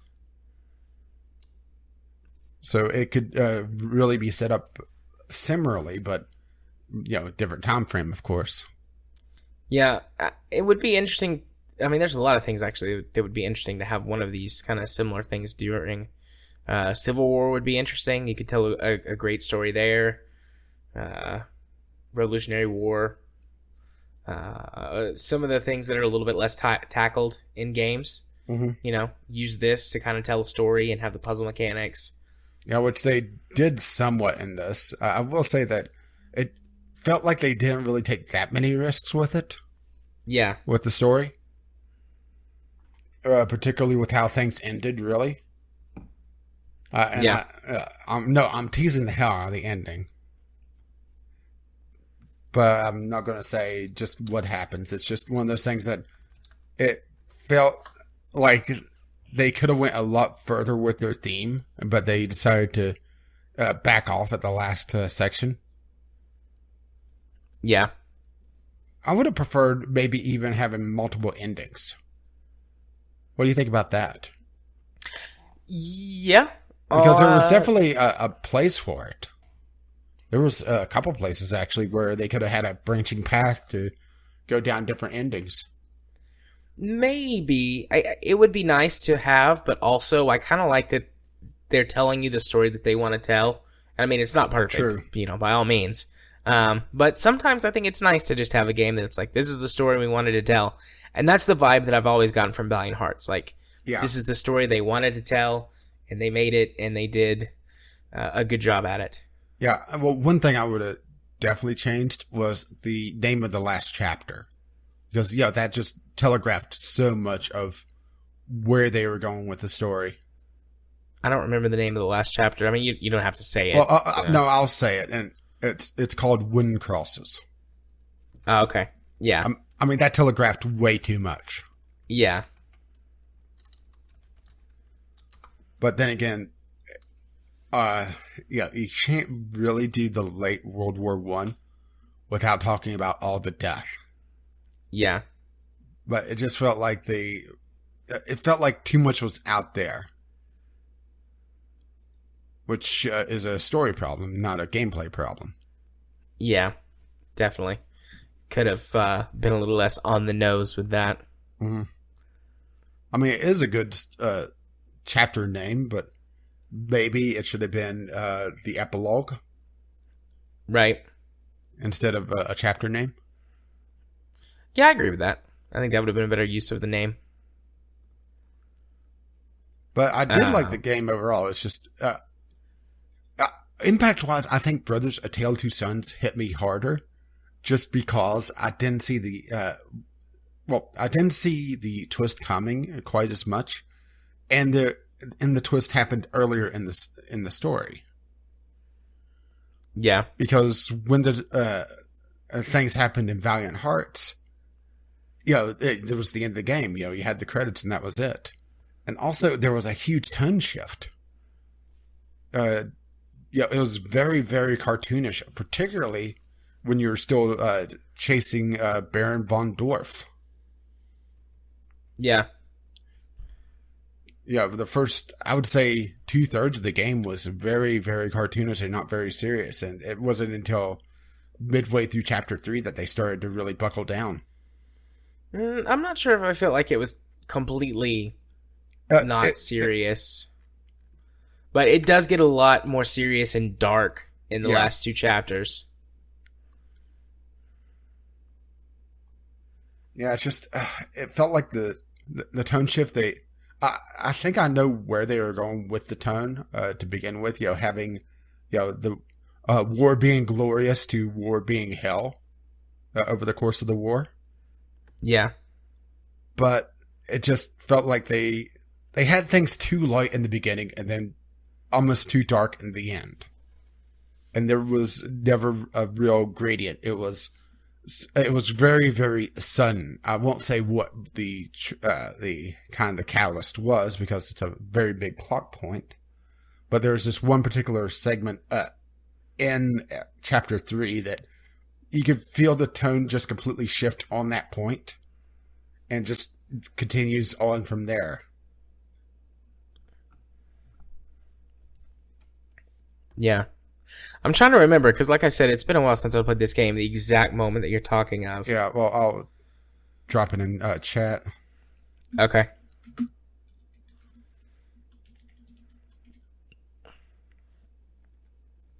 Well, I guess I have to go back, because this is the chat from our group call. Yeah, sorry. Oh, okay. Okay. Yeah, that moment. I got you. Yeah. You agree with me now that you know what I'm talking about? Yeah, I agree. Yeah, from that moment on, it was getting darker and darker and darker, and it's that... I would say probably maybe about 10 minutes before that point, you could see it starting to get serious and take that dark path. But after that plot point, that's where they really hammer it home. Yeah. I want to go back and replay this game now. It is a very good game, and it tells a very good story. It's just, I wish it was more consistent. Yeah. Definitely. I definitely agree with you there. Shall we talk about yours? Yeah, sure. Let's go talk about my games. I should say that Valiant Hearts is still playing on my channel for the next week or so. Gaming with Caffeine Rage on YouTube. Ding. So I played 4 games this week. The first, Galactic Junk League. It's not very great. So, well, a little bit of background as to why I played this game, as well as have a ton of others by next week I'll be talking about. Katie and I are looking to get back to playing an MMO or something together. And we could just play WoW, but it's been so long since she's played WoW, especially. I mean, it's been a while since I played too, but... yeah, and it's also $30 a month. It would be $30 a month for both of us, so... we just decided that we would find a new one to play. And so she's going to do some research. And I was like, I'm just going to download a shit ton and play them and find ones that I like. And so while browsing the free-to-play section on Steam, I came across this game as well as several others that I haven't checked out yet. And I was like, oh, that looks interesting. That might be a game for me to play by myself. So Galactic Junk League is kind of like a space version of... What is that game? Robocraft, yeah. It's like a spaceship version of Robocraft, only it's way worse. Yeah, which with how Robocraft has gotten in the last, I would say, couple months, is quite the statement. Well, I haven't played Robocraft in over a year, so... Okay, they introduced a crate system to get blocks. They got rid of the market. Okay. Well, the market, there is a market in... the game that I'm talking, Galactic Junk League. There's a market there. I don't know if there's crates. I only played it for half an hour. What's even worse than Robocraft is that you only get 3 out of 7 items out of the crate. If you're not a premium member, and a premium member is a subscription thing. Well, that's even worse. Yeah, so Galactic Junk League, it's got 2 major problems that make it bad and make me not want to play it. The first problem is that the building system is incredibly clunky. You can't rotate your blocks. They're kind of like locked into... Whenever you put them on your ship, they're locked into a placement, depending on whether it's on the side or the top. And certain parts only face certain directions, so it limits your creativity, both in creating something that looks the way you want it to look, and also makes it incredibly frustrating to create a ship with proper firing arcs, because, there are firing arcs for all of these weapons. So that is frustrating as heck, and I didn't even unlock any of the big ships. I only had the... they're called rookie ships. It's the rookie ship, frigate, destroyer, cruiser, battleship, and there's one other one. There's super carrier or super ship or something like that. Like the different size classes. You have to unlock them by leveling up through playing matches. I didn't even get past the rookie ship, so I could imagine how frustrating it would be trying to build a big capital ship with, 20, 30 guns on it or more. So that sucks. Oh, don't worry. They just sell you a pre-made ship. You also can't mix weapon types. So you can't have fire. Yeah, you can't have firing groups. At least not on the rookie ship. You can't have firing groups. You can't have different classes of weapons. It's like, do you want missiles? Do you want lasers? Do you want projectile weapons? Actually, I think they did that in RoboCraft as well. Okay. So they may be emulating it there, but the thing is that you usually don't have 20 weapons on a craft in RoboCraft, so it makes less sense here. Yeah. That could be something that as you get to larger ships, they allow you to do, but at least on the small ship, the most weapons you can have is 5 on the rookie ship, so that might be why they limit you to one weapon group. But still, it would be nice to have lasers and missiles. Those were kind of the two best that I found in just the little that I played. But they have, you don't have ammo limits, but you do have sort of an energy bar or a usage bar, and the more you use them, the more it runs out, or the quicker it runs out. And missiles, incredibly powerful, burn through the bar really quickly, which that makes sense from a gameplay balance perspective. Yeah. But it'd be nice to have multiple weapons so that you could switch back and forth. But no. The other thing that's really terrible is since this game is a free-to-play, basically arena combat game, it needs to be mechanically sound because it doesn't really have anything else to back it up. And it controls like hot garbage. Which, with you saying that, is something. Piloting your ships around is frustrating and clunky. You don't have enough information on screen to tell you how fast you're going, which direction you're properly going in.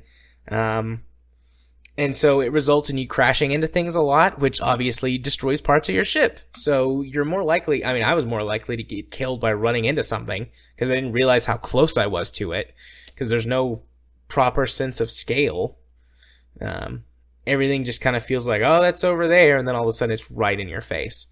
And plus, the ship controls, like I said, were clunky. Your ship is slow, and it gives you no information like, oh, if I add these parts, my ship will go faster, or spin faster, or rotate around its axes or whatever, which makes combat incredibly frustrating. You're basically like, well, I'll build this and test it. I'll build this and test it. I'll build this and test it. So it's just bad. And it's also in 3D space, and I think this game would be better served on a 2D plane. Because you're mostly just kind of circle strafing enemy ships, and then you crash into things. And having to manage a Z-axis is rough. If the game had a better building system, would you still support a fully 3D combat? Probably. Honestly, I could handle the bad controls if it just gave you appropriate information. The building system lacks giving you information, and the actual HUD whenever you're fighting lacks a lot of information. So both of those things would kind of make up for the clunkiness, because I could see them saying, well, these ships are big and they have mass, and that's part of the things that you have to consider. Okay, I get that. But without any information or any help, really. Because it's got like a 5-minute tutorial with a guy who sounds like, what's his face from the Borderlands series, the car guy? The catch-a-ride guy? Scooter. Yeah, the guy sounds kind of like Scooter. Oh, God. Which was kind of funny at first, then it's like, oh, he's the whole announcer guy. Well, this is going to get old. I think it's Scooter, at least. Close enough. You want to catch a ride? But, anyways, yeah, that wouldn't get old at all. So, it's not a very good game.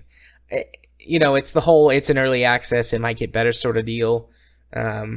I didn't really take a look into the business model because it was so bad. I might check it out again later because I like the concept. It's just very poorly executed. So there's that. So it's sort of like Celestial Command for me. Yeah. So that's Galactic Junk League. The other game I played, or one of the other games I played, was Foxhole. You brought that up whenever we were talking about our looking forward to list for 2017. Yeah, that was one that I had on there just to kind of fill out things, but also, it looked interesting. I hadn't gotten around to it yet. Foxhole is really fascinating, and I haven't got to experience it in, I guess, its full glory. So when they have a weekly war that's on Fridays, and I didn't realize this whenever I played it, because I didn't play it until yesterday.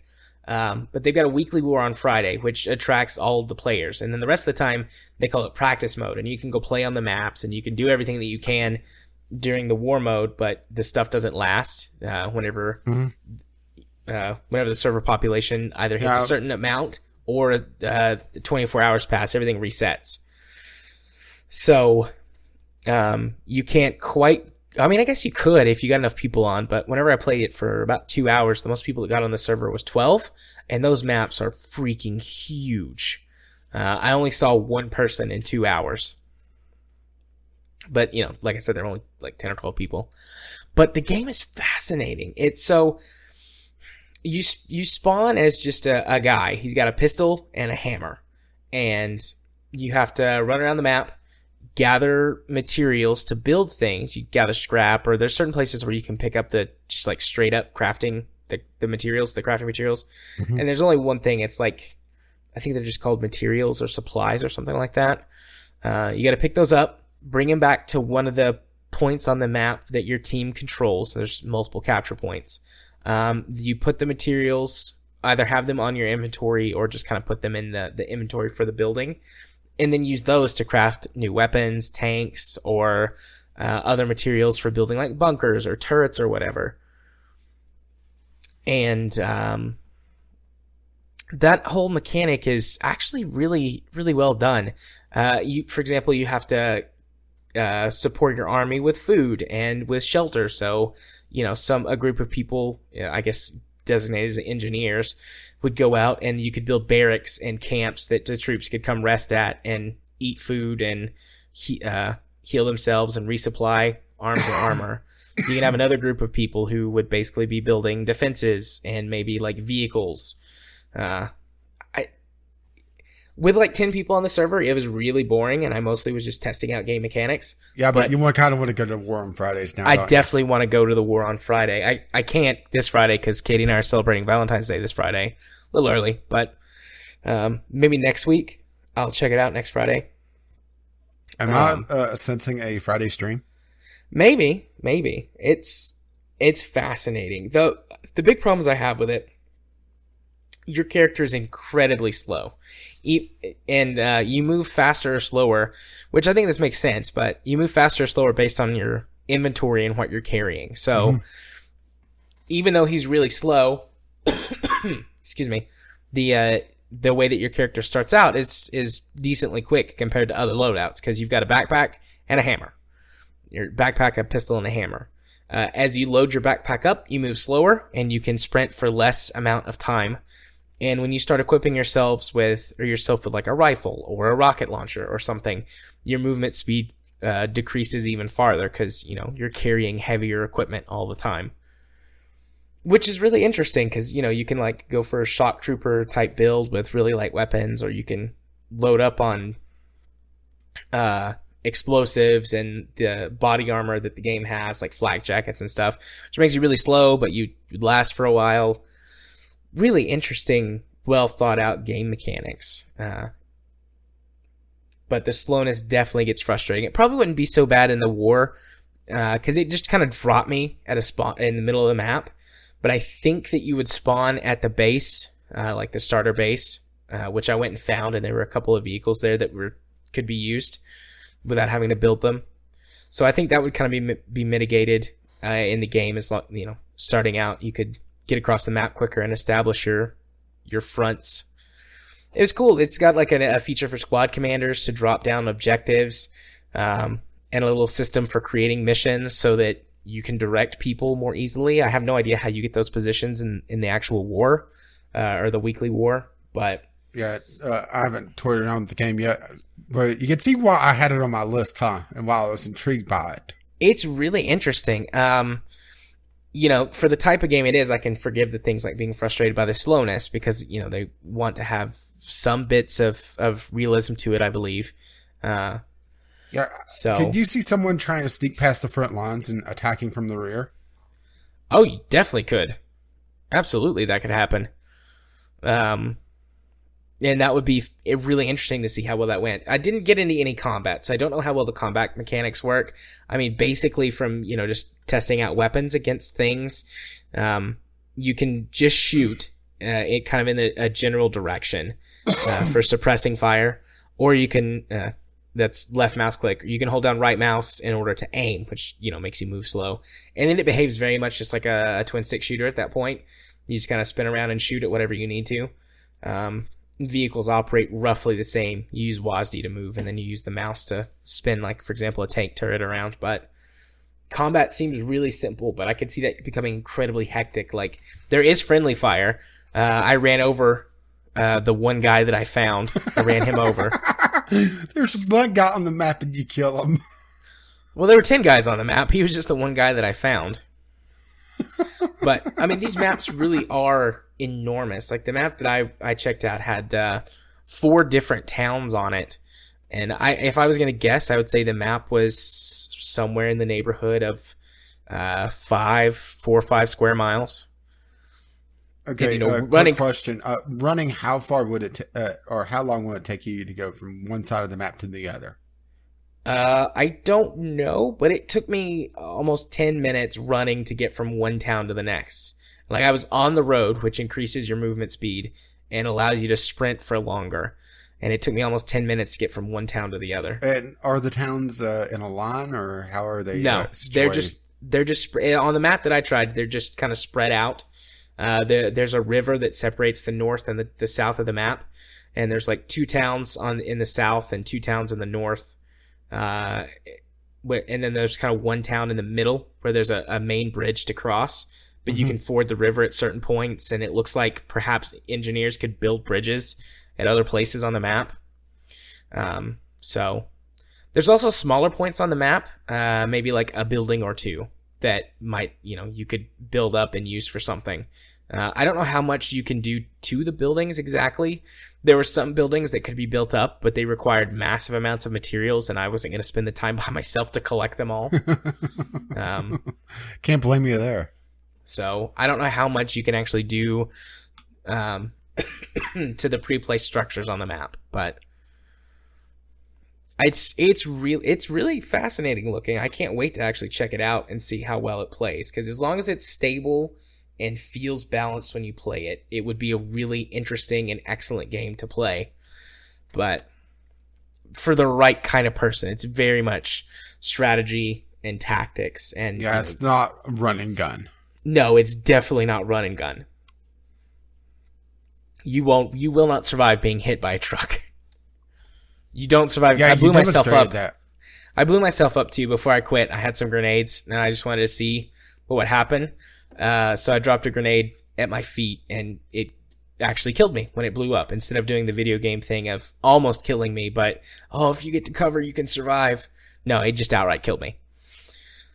So I imagine that guns would do that. Well, to be fair, in RimWorld with combat realism, you can take a direct grenade hit, but you are downed, and you're looking at less than like 6 hours before you completely bleed out. Assuming it doesn't kill you outright, because it easily can. Yeah. I was wearing a flak jacket, and it still killed me outright. So I don't know if you could survive one on foot. Maybe if you were like a little bit away from it, but I just dropped it at my feet. Worst case scenario. Yeah. So that's Foxhole. Looks interesting. Can't wait to actually check out the weekly war so I can see it in action. Another game I played, not exactly a game. It's it's called Time Clickers. It is a clicker type game, an idle game. Yeah, I've seen this before, and I've avoided it. It's actually not bad. It's like it's a first person shootery time clicker game. I mean, it's think of like a light gun game. You just move the gun around on the screen and shoot at things until you build up your automatic guns. It's got a really neat looking cell shaded art style, and it's got nice electronica music and some nifty sound effects. I mean, it's not like a game that I would like play, a clicker game that I'd play forever, but it was neat. looking. I like the art style, and it actually got me interested in what's it called? Time Rifters, which is the game that this is sort of a spin-off of, which is a first-person shooter that has got it's got the mechanic of like you do a certain amount of actions and then you restart and you have a ghost that does what you did, and that's how you progress through the more difficult levels. Interesting. So it's got me interested in checking that game. The one thing that I like the most about Time Clickers is I think it's completely designed as an advertisement for Time Rifters.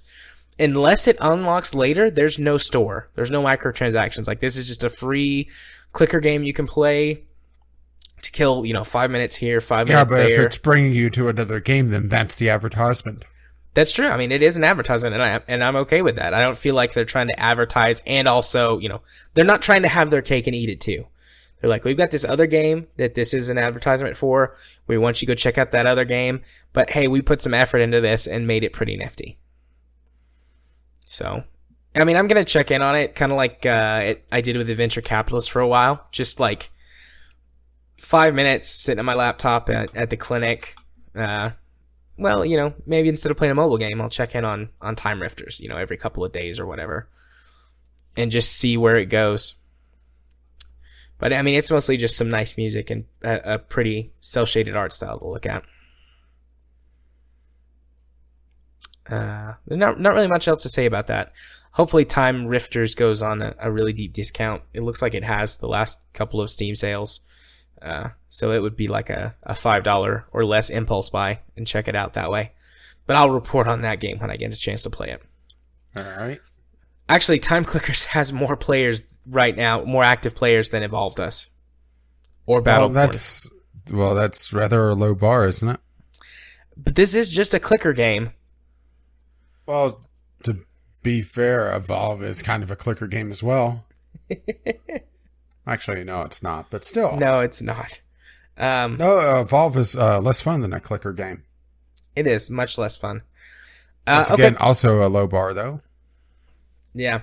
The last game I played this week was more Factorio. I'm coming up on 200 hours in Factorio. Actually, I may have passed it today when I played some at the clinic. Yeah, we need to schedule intervention. Would you mind sharing your intervention? Because I think we need to have one with Kyle as well. Yeah, I did hit 200 hours today playing it. So 200 hours exactly. So the main thing that I messed around with this in this most recent playthrough is the train system. The train network, just like focusing on the improvements that they made. And they've done a good job at conveying a lot more information to the players. What made the train system so confusing before is that you didn't know what anything did without going and looking up a guide and kind of spending some time figuring it out. But now they have a lot of helpful, better descriptions for things in game itself. And then you get a lot better visual cues. So you lay down track, and now there's like little blocks and representations of a train whenever you go to put down a station, or signals, and like, this is where your train is going to go, and this is what this signal does, and here's how you can use this to sort of do this or that thing. And so it's very, they just give a lot more information to players now, which helps with the construction of a train network. Currently I have a small train network running 3 trains on it, bringing copper and iron ore from outside my massive wall, and concrete. I've got just a sea of construction drones building farther out drone ports and just laying down concrete everywhere. I've probably laid down 15,000 blocks worth of concrete already, just expanding in a circle out from my main base. Time. So I'm gonna make a layered defense system. Because there are some very, very large hordes to the north and the east, the north and the west of my base. And I'm sure there's more to the south, but I haven't really explored to the south, and my perimeter on the east hasn't picked up anything yet. So, layered defense network that encompasses the entire train network, running everything back to the center.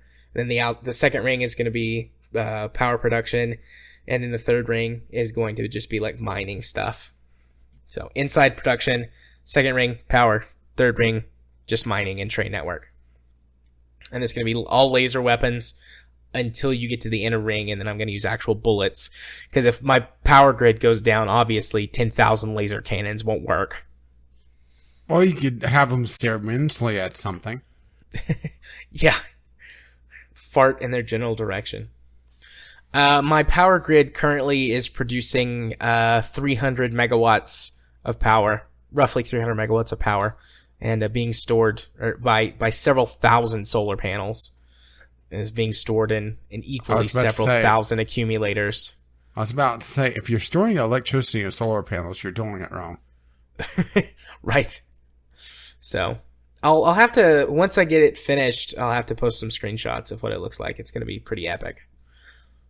I'm honestly not sure if I'll launch the rocket first or finish the defensive wall first. But easy there, Trump. Yeah. Fun times. They blew up, the aliens ate my tank. And then I discovered how good the flamethrower was. I've been singing the flamethrower's praises since I started playing it again and they've updated it. But my god, is the flamethrower the best weapon to just kill aliens. Run in, shoot a stream of flames to knock out as many of their bases as you can, run away, and leave a trail of fire behind you. And because the alien AI is basically just chase you down, they will run through that fire and die. Well, see, they don't understand fire hot. Yeah, and all the ones die before they can go report that fire's hot, and they should probably avoid it. Yeah, see, to them, it's an alien concept. But you liked it. Don't that was good. Pretend you didn't. That was good. No, I did like it. Okay, I think that it's time to move on following that. Well, I need to go get water. I'm just going to say I need a bathroom break and some more tea. So let's take a short break, and we will be right back.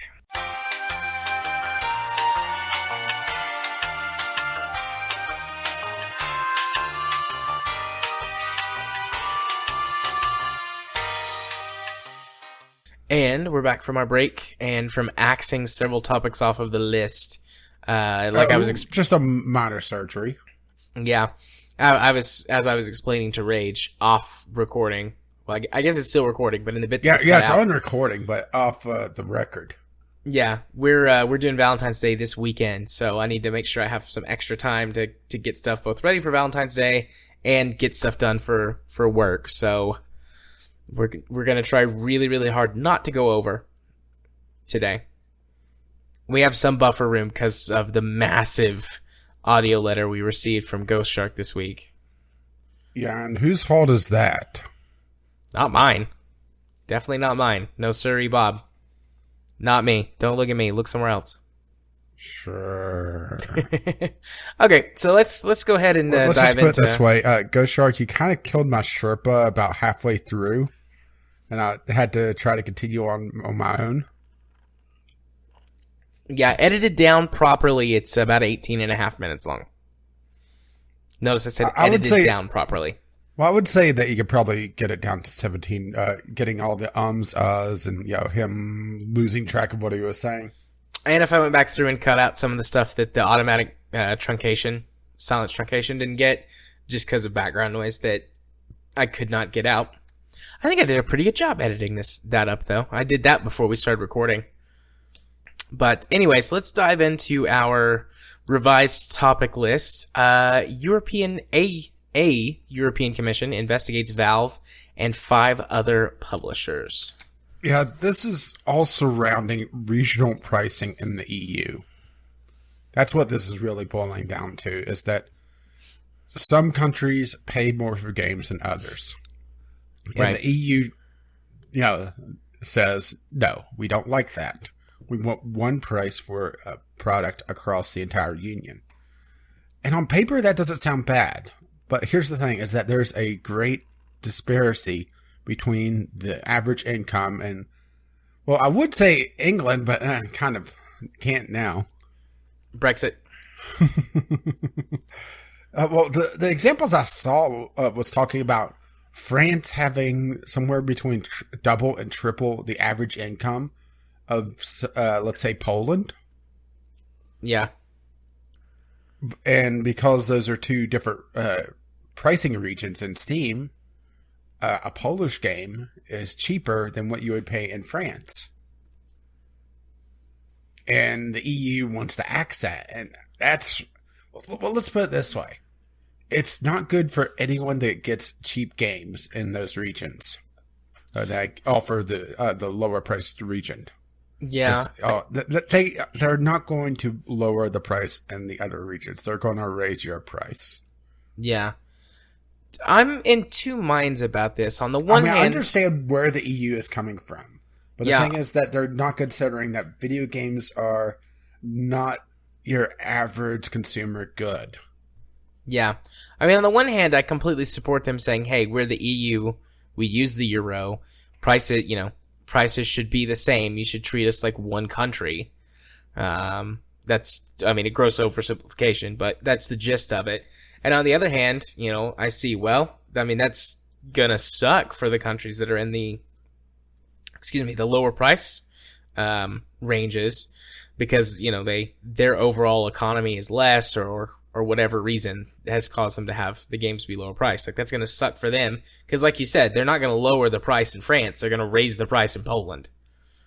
Yeah, and I think Poland was the example given. It was Poland, Czech Republic, somewhere in that general area. They were comparing the different incomes of several countries, but I'll just grab Poland and France off the top of my head. Yeah. I mean, we have several European listeners. I'd love to hear from you guys. Assuming they are still listeners after a very, very long political discussion. Yeah, let's not go there again. At least not today. But I would love to hear from you guys next week about this. Are you in an area that's going to be affected? Well, I guess you are, regardless if you're in the EU. But are you in an area that's more likely to be affected, for example? Negatively or positively? Yeah, and what you think. So, well, the big thing about the pricing regions is it's driving actually a lot of people to use VPNs to try to emulate being there to cheaper prices to resell those games elsewhere. And that's driving a bit of the gray market of Steam keys. Yeah, that's true. Although I think that I would prefer that to exist. Yeah. Just so that the legitimate consumers in those areas have get a more fair deal. I was saying that's another reason why they kind of want to axe it, is that in Valve, I don't think they would fight them all too much if they could try to just kill off all of the third-party sellers, because that is really getting to Valve, I think. Particularly Valve. The other companies that are affected by this. What was the list? I didn't have my list brought up. Let's see. They named. Let's see. Bandai Namco, Capcom, Focus Home, Koch Media, and ZeniMax as video game publishers under investigations, along with Valve. But Valve, you have to admit, Valve is going to be the main one that they go after. Yeah, I mean, Valve is the big fish in the pond, the biggest fish in the pond. Everybody wants a piece. Yeah, and Valve is the one that's giving them the tools to do the region pricing. Yeah. So, it's interesting to see how this will play out. And I haven't heard this talked about on any other podcast that I listened to. So I'd love to hear some other... This came out of the 3rd, so this has been brewing over the weekend. Or this particular article came out on the 3rd. It'll probably be on this week's Co-Optional and Gymquisition, or Podquisition, which are the two main gaming podcasts I listen to. But here's the thing, is that if they could put a wedge in regional pricing, then it may be a positive for some other people, because let's pick a country almost at random... Australia. Australia pays an absurd price for their games. Yeah, they pay a stupid markup on their games. So it would be a net positive if... yes, I realize Australia is not part of the European Union. But if Valve sees that, okay, they lost in the European Union with the regional pricing, they may consider making prices a little bit more even across the board.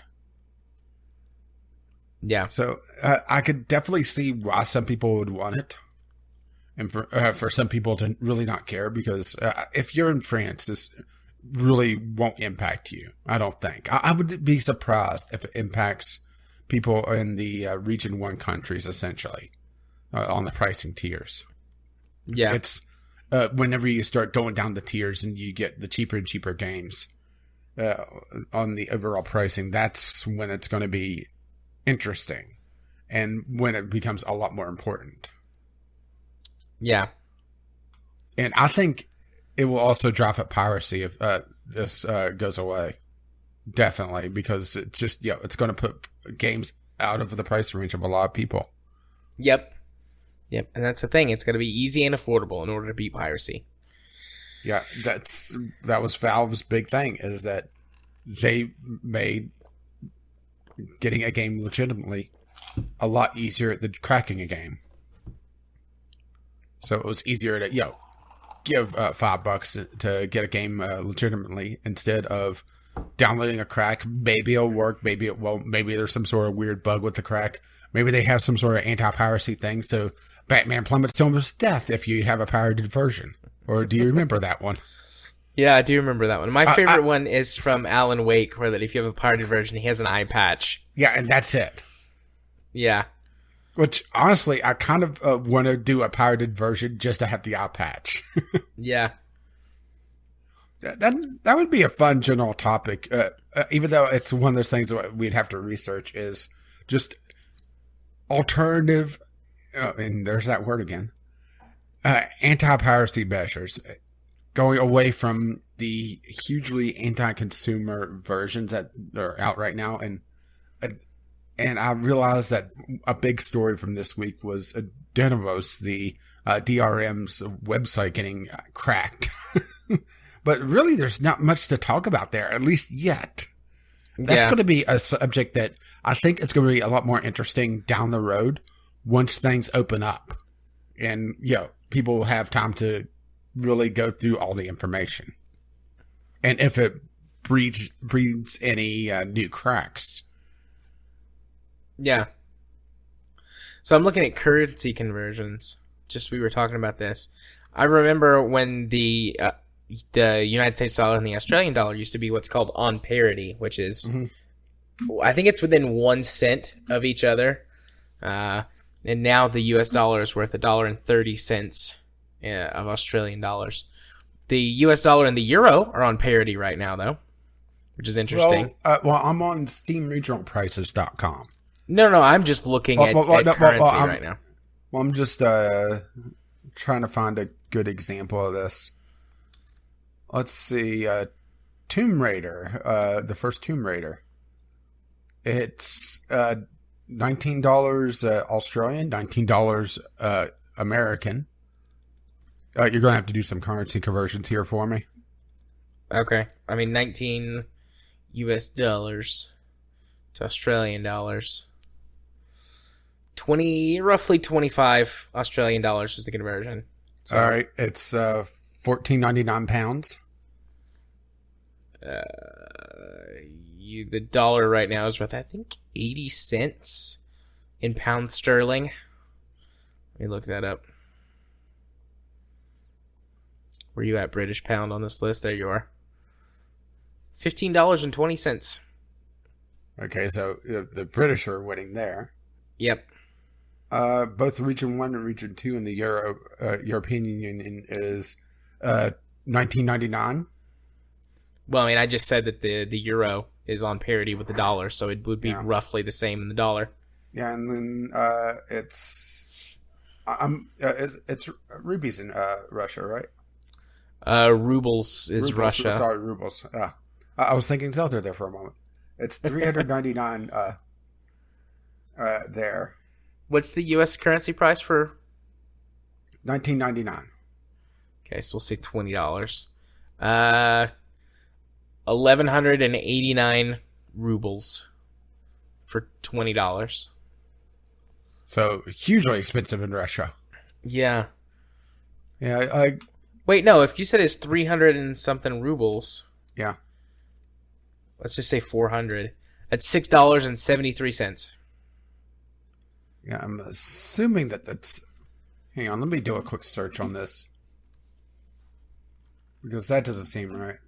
But also, they're writing this a little weird. How did we get on the currency conversion? I mean, it's my fault, but how did we get here? Regional pricing. Right. It's always so weird to me. Like, when I mean, you know, I know there's just different currencies and economics, and it's really complicated, yada, yada. Mm-hmm. It's always fascinating to me, though, to see, like... Okay. Well, here's one that is just huge. The Elder Scrolls V Skyrim. Uh-huh. This is where Australia is just getting bent over and fucked. In the U.S., right now, it's $20. Yep. It's on sale, I think. In Australia, it's $35. Yeah. In order for it to be the same price, it should be $26 or $26.18 in Australia.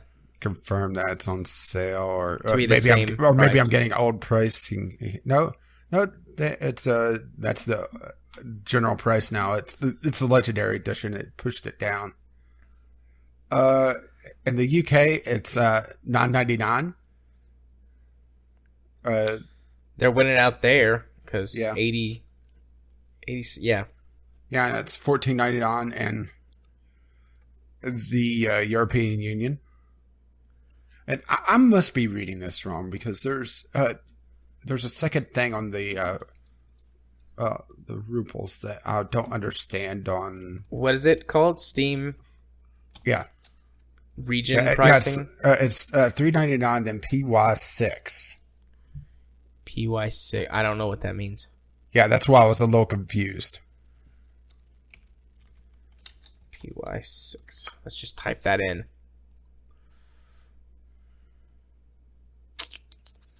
It brings up many, many things. None of them are helpful.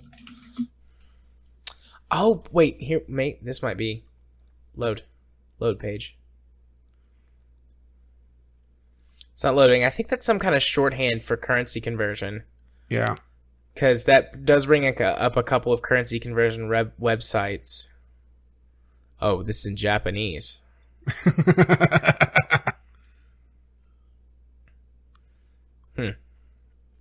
Interesting. I don't know. I'm out of my depth. Yeah, but it just, that's how big the disparity is. And I could understand why some areas want to get rid of it. Because they'll plug a leak on just regional pricing and going through regional pricing to get really cheap games to resell. Yeah. But at the same time, yeah, it's going to screw over people that just really couldn't afford gaming otherwise. Yeah. But then Australia may really want to get rid of it because I'm just looking across the board and I'm not really seeing any place that Australia is getting ahead. This is the most popular searches and it's just, oh dear God. GTA 5.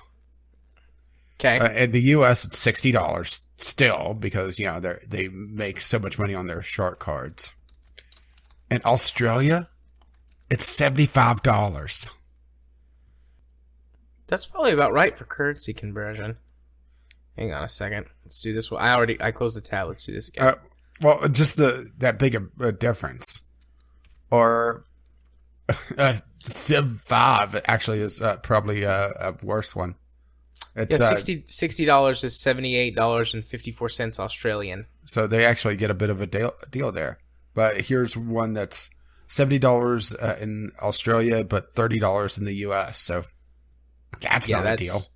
No, that's Civ 5.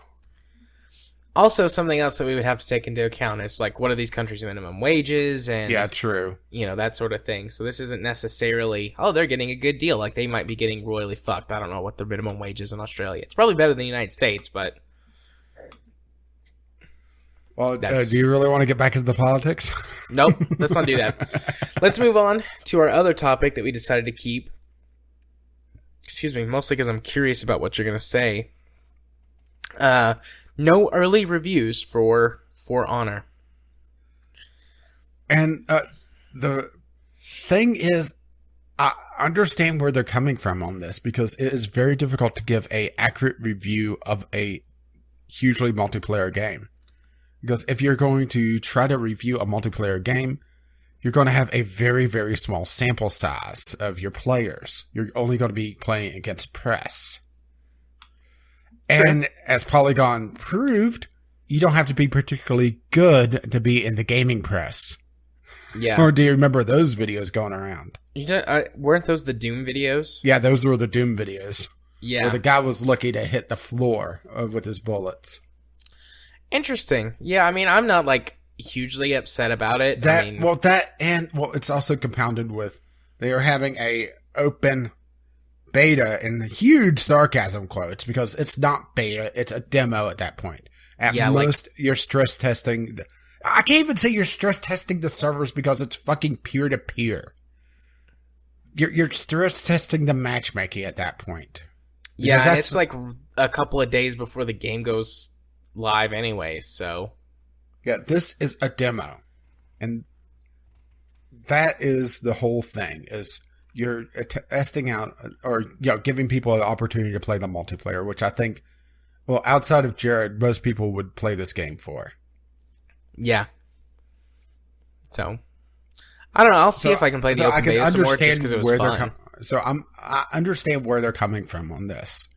Do I think it's a great move? Not really, because this does delay any reviews of the single player, because I really doubt that would be part of the open beta. Yeah, probably not. So that's where they could have focused and had they could have had an embargo of on up to launch day for the multiplayer component, but have people reviewing the single player component. That would have been nice. That would have been fair to me. Yeah, I think especially since they were running an open beta to begin with. Yeah. So you would be able to try it out, or even have it part of the gentleman's agreement of the embargo is to mention that there's an open beta going on with the multiplayer component to try out yourself, and that the full review will be in a couple of days. Yeah. I mean, I don't think it's a smooth move, but I agree with you. I understand why they're doing it. And this is probably a little bit I don't think that this is necessarily them trying to screw people over so much as it's a response to the backlash from the last few big multiplayer games that have had reviews early and everything's fine for the reviewers, and then whenever they open the floodgates, everything is fucked up. They're trying to avoid a SimCity 2013. Yeah. So which there were multiple problems with SimCity 2013, but the big one for the multiplayer was that the servers just couldn't handle the flood of people. Right. And that wasn't really reflected in any of the reviews. Well, that and the game got very boring after your postage stamp was filled up. Yeah. But that's beside the point. Yeah. So, yeah, I don't think it's a smooth move. I wish that they would have done something with a single player so that the review could go up either a day or two before or even when the game released. I hate day of reviews, but it's just something that happens a lot in the industry, and you just kind of have to deal with it. But yeah, but you know that there are going to be reviewers doing stuff on the beta content. Yeah, definitely. I mean, I talked at length about how good the game feels from the first beta. So, I mean, I think that there's going to be a lot of validity to any multiplayer pieces that come out first day. I wouldn't trust a single player review probably on the first day. Maybe I did see a couple of people talking about on like Twitter and things, like they'd requested single player stuff and they hadn't been told no yet. So maybe, but probably not. Yeah, at this stage, I would be surprised if Ubisoft gives anything on the single player until day of. Yeah. It doesn't mean I like it, and it doesn't mean that I support this all the time. It's just this particular case.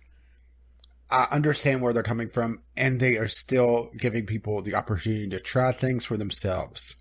And that's where it really differentiates for me, is that if they were having a beta where you can only play for an hour. Let's go back to SimCity and bash on it some more.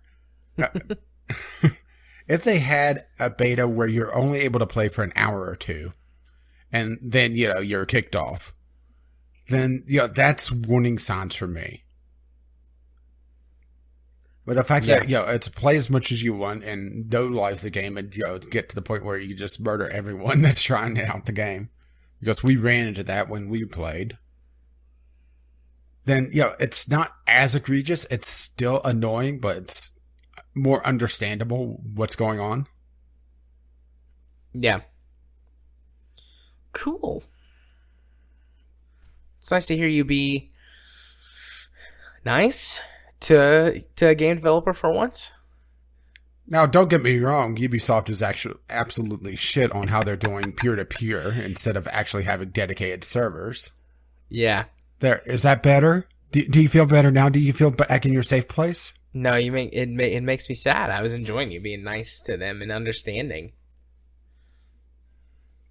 Doesn't mean I can't think that they're being absolute shit on doing peer-to-peer. I mean, we saw just how many issues people were having with peer-to-peer in the beta. Yeah. Which probably had, I would expect it to have a much lower population than the first at least couple of weeks of the game. So I'm okay with peer-to-peer for certain stuff, but something like that I think needs dedicated servers. Yeah. At least at the beginning. At some point, okay, we've hit this size, we're going to turn the servers off, and that would suck, but that would be understandable. Servers cost money, but at the beginning, dedicated servers, man. Dedicated servers. Factorio needs freaking dedicated servers. Factorio needs a complete overhaul in their netcode. They do. It's garbage. That was the big problem that we were having in multiplayer. We had too many people in one game. As soon as a couple of people dropped off, there were no more issues. And then the second night we played, there were only 4 of us. I'm glad I'm able to help because I do not like Factorio massive multiplayer.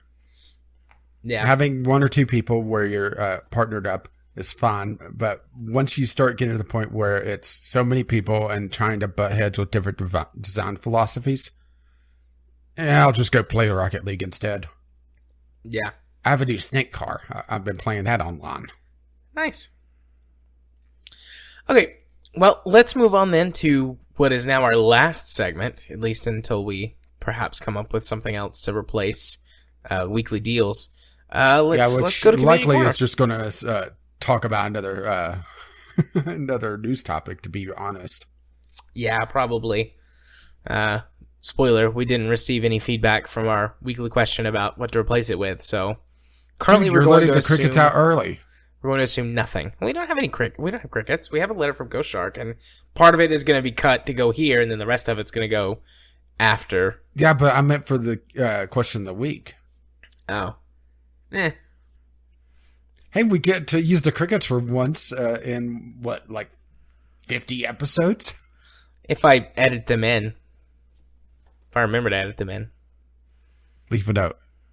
I could do that. Okay. See, you have this thing called fingers, and they can fing, and you could grab a pen and make a note or something. Just type it on the topic list or something. I've gotten really, really efficient at editing for the most part. As long as the episode is standard and has no major issues. But I digress. Let's go hear from the first few minutes of Ghost Shark's epic tale, and we'll be back after that. And if you listen closely, you could hear my Sherpa giving up hope towards the end of it. Starving to death. Okay. We'll be right back. Okay. Good afternoon, gentlemen. What do we got here? And I'll play my usual opening line for my walking podcast, which I have yet to actually start broadcasting, so don't worry, I'm not missing anything yet. I'm just saving up some. So, anyways, it is 4 o'clock on the dot on Tuesday, the 7th of February, 2017. So, I wasn't too sure if I was going to put anything out this week. I really didn't have a whole lot to talk about until a certain somebody opened his mouth on Twitter, not naming names, but anyway, yeah, I'm gonna have a little bit of a rant. Nothing bad about you, brother. You poked the bear though, so hang tight. Just to get a couple other things out of the way. Last week I got homework, I think, from Jared talking about division and the microtransactions. My official statement on it is, I don't know. I haven't been doing much with division right now, mainly because everybody that says they're going to play is not right now. So I'm focusing on other stuff. Again, not a dig at anybody. It's just kind of the way things are going right now. But my take on it from where I'm at right now in the game, it's not going to bother me all that much having microtransactions in. I haven't hit the main storyline yet, or the end of the main storyline, with my main character getting close. This wind is bad again. Yeah, I'm getting close to it. Just not okay there. I think I'm level 27 out of 30. So, I can see once you get to that level cap, and start kind of messing around in the dark zone, or the underground, or doing the survival stuff, I can see how you'd want to scrap and challenge every little bit of stats out of your character. Because at the end of the day, it is an MMO. You are working on building stats and numbers. It's less on skill. I mean, there is still some skill in the game, but it's more on where you are and kind of where you're hitting, and a little more on RNG. So the better your stats are, the better the RNG is going to give you better numbers. Or the better numbers the RNG is going to give you. Wow. Okay.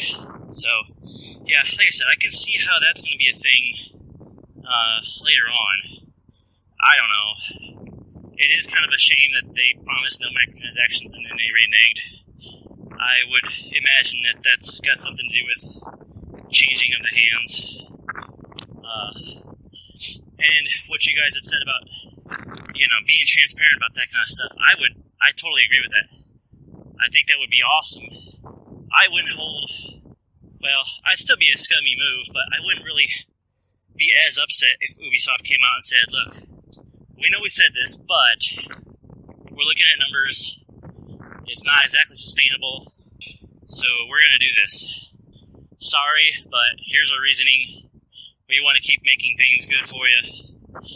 Because I am not a full-on Ubisoft fanboy yet, but I think as a whole, they're starting to do things that are less scummy. I think they're starting to see that their reputation is crap. They're always going to do stuff for the bottom line at the end of the day. But if they can throw some bones to their fans or potential fans to bring some of them back around, well, then, maybe people won't be as upset about it. So, I don't know. I grew up back in the day when there was no, instant news sources for upcoming games and, all of these leaks and all kinds of stuff. So, I grew up in the area of hype, riding the hype train to the release and then seeing just what it was, what the game came out to be. I'm not exactly sure where I'm going with this. My notes are a little sketchy, and I wrote those about a week ago. So, it says all enough to enjoy the hype, but I still respect the transparency. I guess part of it is just I like kind of getting into the hype of new stuff coming out, but I try to stay fairly grounded and not completely buy into everything. The fact that No Man's Sky had all of these things going on, and they're going to do this, they're going to do that, and it came out and it was junk. That was a case of too much going on. Versus looking at Star Citizen, it's been 4 years, and they still don't have a finished product yet, but they are progressing, and they're not trying to rush to release something until it's not, until it's ready. So I'll give them props for that. They are very transparent in what they do. Where they are in the development process and stuff. So I don't know. Like I said, I'm not sure where I'm going on with that. Those notes were from last week, and my memory's not that good anymore. Alrighty. Thank you very much, Ghost, for your enlightenment. We'll be back with the rest of your letter later. Yeah, we'll let you and Chemist fight it out. Yeah. Yeah, it's not like it's Jared's fault or anything that we got that. It's not my fault. Totally not my fault. I just made a simple joke. I'm not a crook. People took it too far. Besides, we all know Stargate's the best anyway. I do love Stargate. The movie was kind of but the TV show, particularly SG-1, was incredible. Atlantis was okay. And what was is it Stargate Universe? Yeah, Stargate Universe I thought was pretty good. My problem with the Universe was it got too much Battlestar Galactica in my Stargate. And I did not like Battlestar Galactica. I like Battlestar Galactica. I found Battlestar Galactica boring. Yeah. I'd watch the miniseries. I fell asleep during it. I didn't bother with the main series. And honestly, from everything I've read and everything I've been told, I would have hated the main series.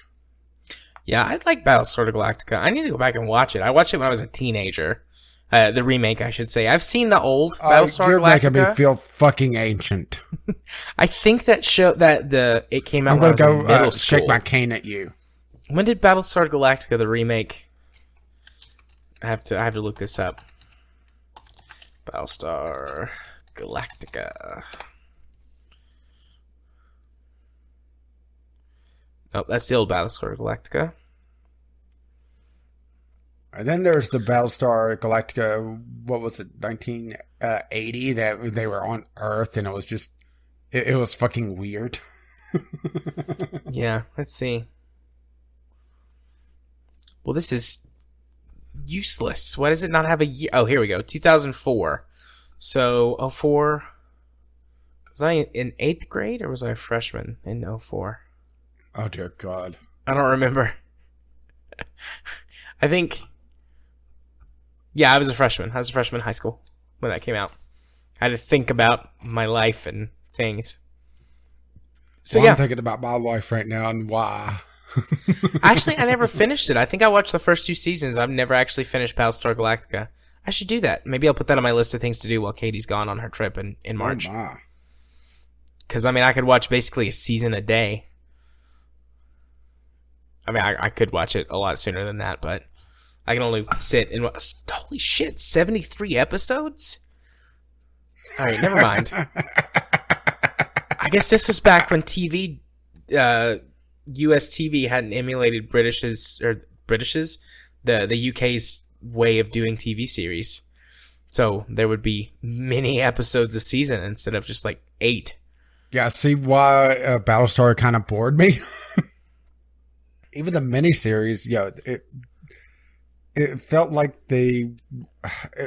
now granted, I'm over a decade out now from the miniseries, so it's more what I remember. It just felt like there was so much overdramatic padding of everything that it just, they were trying to build the tension, but the tension wasn't grabbing me.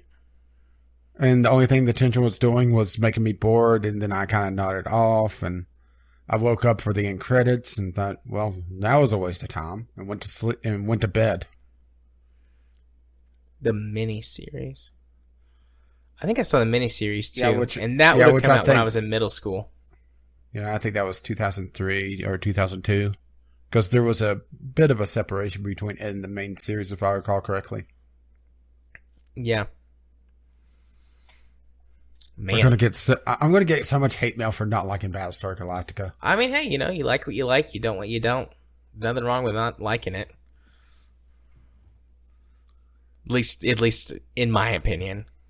I'm not giving you any hate. There's plenty of shit that I don't like or that I do like that people get weirded out about, so that is neither here nor there. Yeah, I'm pretty sure Okay, let's agree that I think it's called Andromeda that had Kevin Sorbo on it. Hercules. That was weird. Can we agree with that one? Andromeda. Or it wasn't Andromeda. It was a Gene Roddenberry show.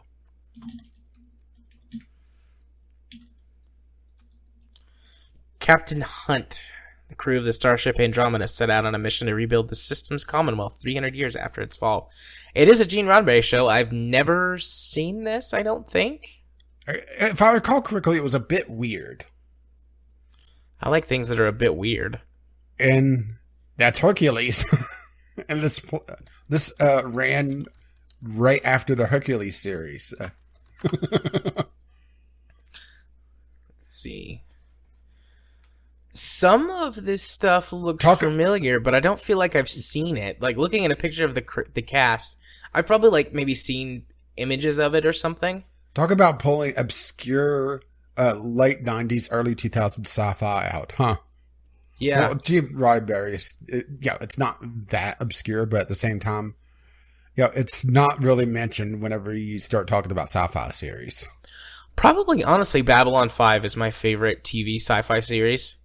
Which I never got to really watch Babylon 5. I'm pretty sure that that's the one that everybody talks about how the effects are really, really dated now. It's a bit hard to watch. Yeah, the effects definitely are dated, but that show is so dense and filled with so many wonderful things. Tons of character development. It's a little bit weird, though. Like, it was supposed to originally be 5 seasons, but they cut it down to 4. So, after the show had already been in production and was set to be a 5-season show, they cut it to 4, so they wrapped everything up, and then they went, actually, we want that 5th season now. So it's seasons 1 through 3 are great.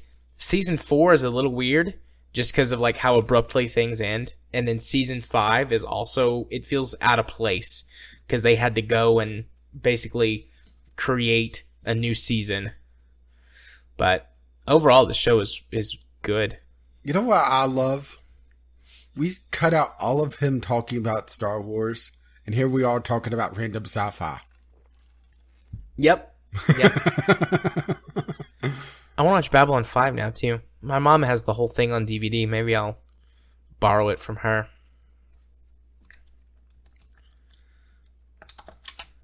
So, shall we actually talk about what he talked about? Hang on. I just have to... I feel like there was a Babylon 5 movie. Maybe there wasn't. Season 1, 2, 3. Well, there either was or there wasn't. There's only those really 2 options. I don't think there was. I could have swore there was a movie, but maybe that was just like the season, like a 2 or 3 episode arc. Or maybe it was a made-for-TV thing that they, kind of put together pieces of. Yeah. Okay. Yeah, let's talk for a couple of minutes about what he talked about. And I guess we'll go back to his actual content. Yeah. And, it's just kind of amused me that we completely cut him talking about Star Wars and put it at the end of the show, and here we are talking about random sci-fi. Yeah, it's okay. So I do completely understand, people talking about we're going to go play this game with you, and nobody's showing up. Yeah. Granted, I don't think he's talking about me on that, because that game really hates my computer. It's a Ubisoft game, so there's always some sort of issue I have with a Ubisoft game. In this case, it's the fire effects. It just make my frame rate crash because it overloads my CPU. There could only be so much fire when it comes to an AMD processor. Yeah. I don't think he's talking about me either, because I keep saying, like, I'll buy it eventually and then we'll play it. But I don't think I've ever made a promise to buy it at a certain point. If I have, I'm very sorry. You're far more likely than me. True. Maybe it is me he's talking about. If so, I deserve the shade that you threw at me, Sarah.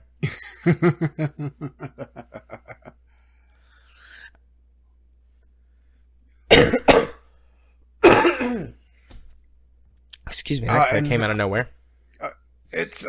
He did grow up in an interesting time where he kind of understands the hype train, but is still really grounded by it. I'm kind of repulsed by the hype train, to be perfectly honest, with video games these days. For the most part, I just don't even notice the hype train. Like, it's one of those things, it's like, I've experienced it so much growing up that I just tune it out 99% of the time. Well, I just look at seeing people get really overly excited. It's not so much, getting excited for games, because I like seeing people getting excited for games and getting for a game that, it makes sense for. But, well, to use his example, No Man's Sky, getting so cult-like with their following. Yeah. That it's like, you dumb fuckers. Yeah. I mean, I got a little too excited about No Man's Sky, but I did not get wrapped up in all of that craziness. Like, and meanwhile, my bullshit meanwhile, my bullshit meter was going, spinning around. I go, yeah. And it grew a little toothbrush mustache. I have no idea why it did that. Wah, wah. Okay, well, was there really anything else to talk about on that, or I don't think so. Did we just completely ignore his letter? If there was, we've gotten so far off track that I don't remember what it was. So let's just move on. Well, he also brought up the microtransactions and how it doesn't really bother him, but hasn't completed the story yet, so he's still working through the actual content, and that the microtransactions don't impact him directly, which I could understand, but at the same time, it's one of those things that once you make that promise without giving the explanation, which is where he brought up No Man's Sky, was that No Man's Sky, comparing it to Star Citizen, where the transparency is there for Star Citizen versus what No Man's Sky did was the hype train and being blind on everything else. Yeah. Ubisoft isn't being transparent on why they're breaking the promise, so they're just saying basically suck it up. Right. And that's making it even worse. And I completely agree with them. But I think they would have to have a hell of a reason to completely break a promise like that. Yeah. Hopefully it's a better reason than, we just want some more money. Yeah, I mean, we need to have another island full of hookers and cocaine.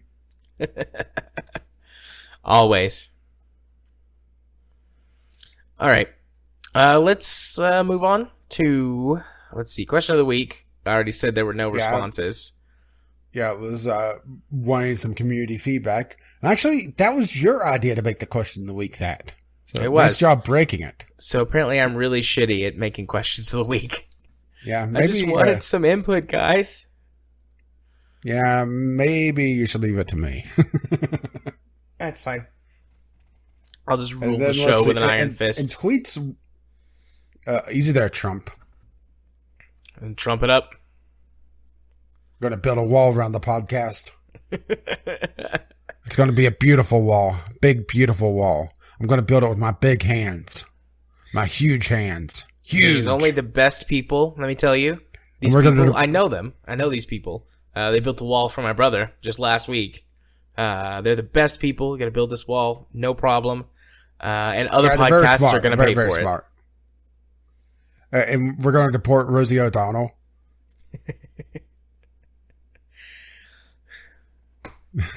Okay. So much for not being political.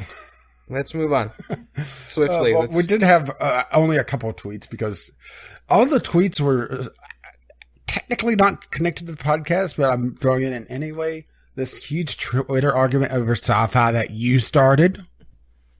Didn't start it. Just made a joke. Sure. It was an alternative argument. Then let's see. Kyle, you rocked out my letter. Good job. It will be easier to interact with. I will be easier to interact with in the future again soon. Well, considering what just happened in this podcast, well, there you go. Yeah. Then Ghost Shark wrapping things up. I've got it. Rage is the Vinnie Jones of Rocket League. Crickets. Yep. You're quickly Googling him, aren't you? I am looking up who Vinny Jones is. He got ejected from a game within 3 seconds. Oh, okay. And the thing is, I don't get ejected from games. I just piss the other team off so much that they start attacking me. Okay. He also was in some movies. None of which I've ever seen, I don't think. Yeah, they're... X-Men Last Stand. I've seen that. For me... oh, he was Juggernaut. Okay. Bitch. I'm the Juggernaut, bitch. Yeah, it's one of those things that it delights me far too much to kill the goalie in Rocket League just as he's going in for a save. And it makes me a horrible, horrible person. And I love it.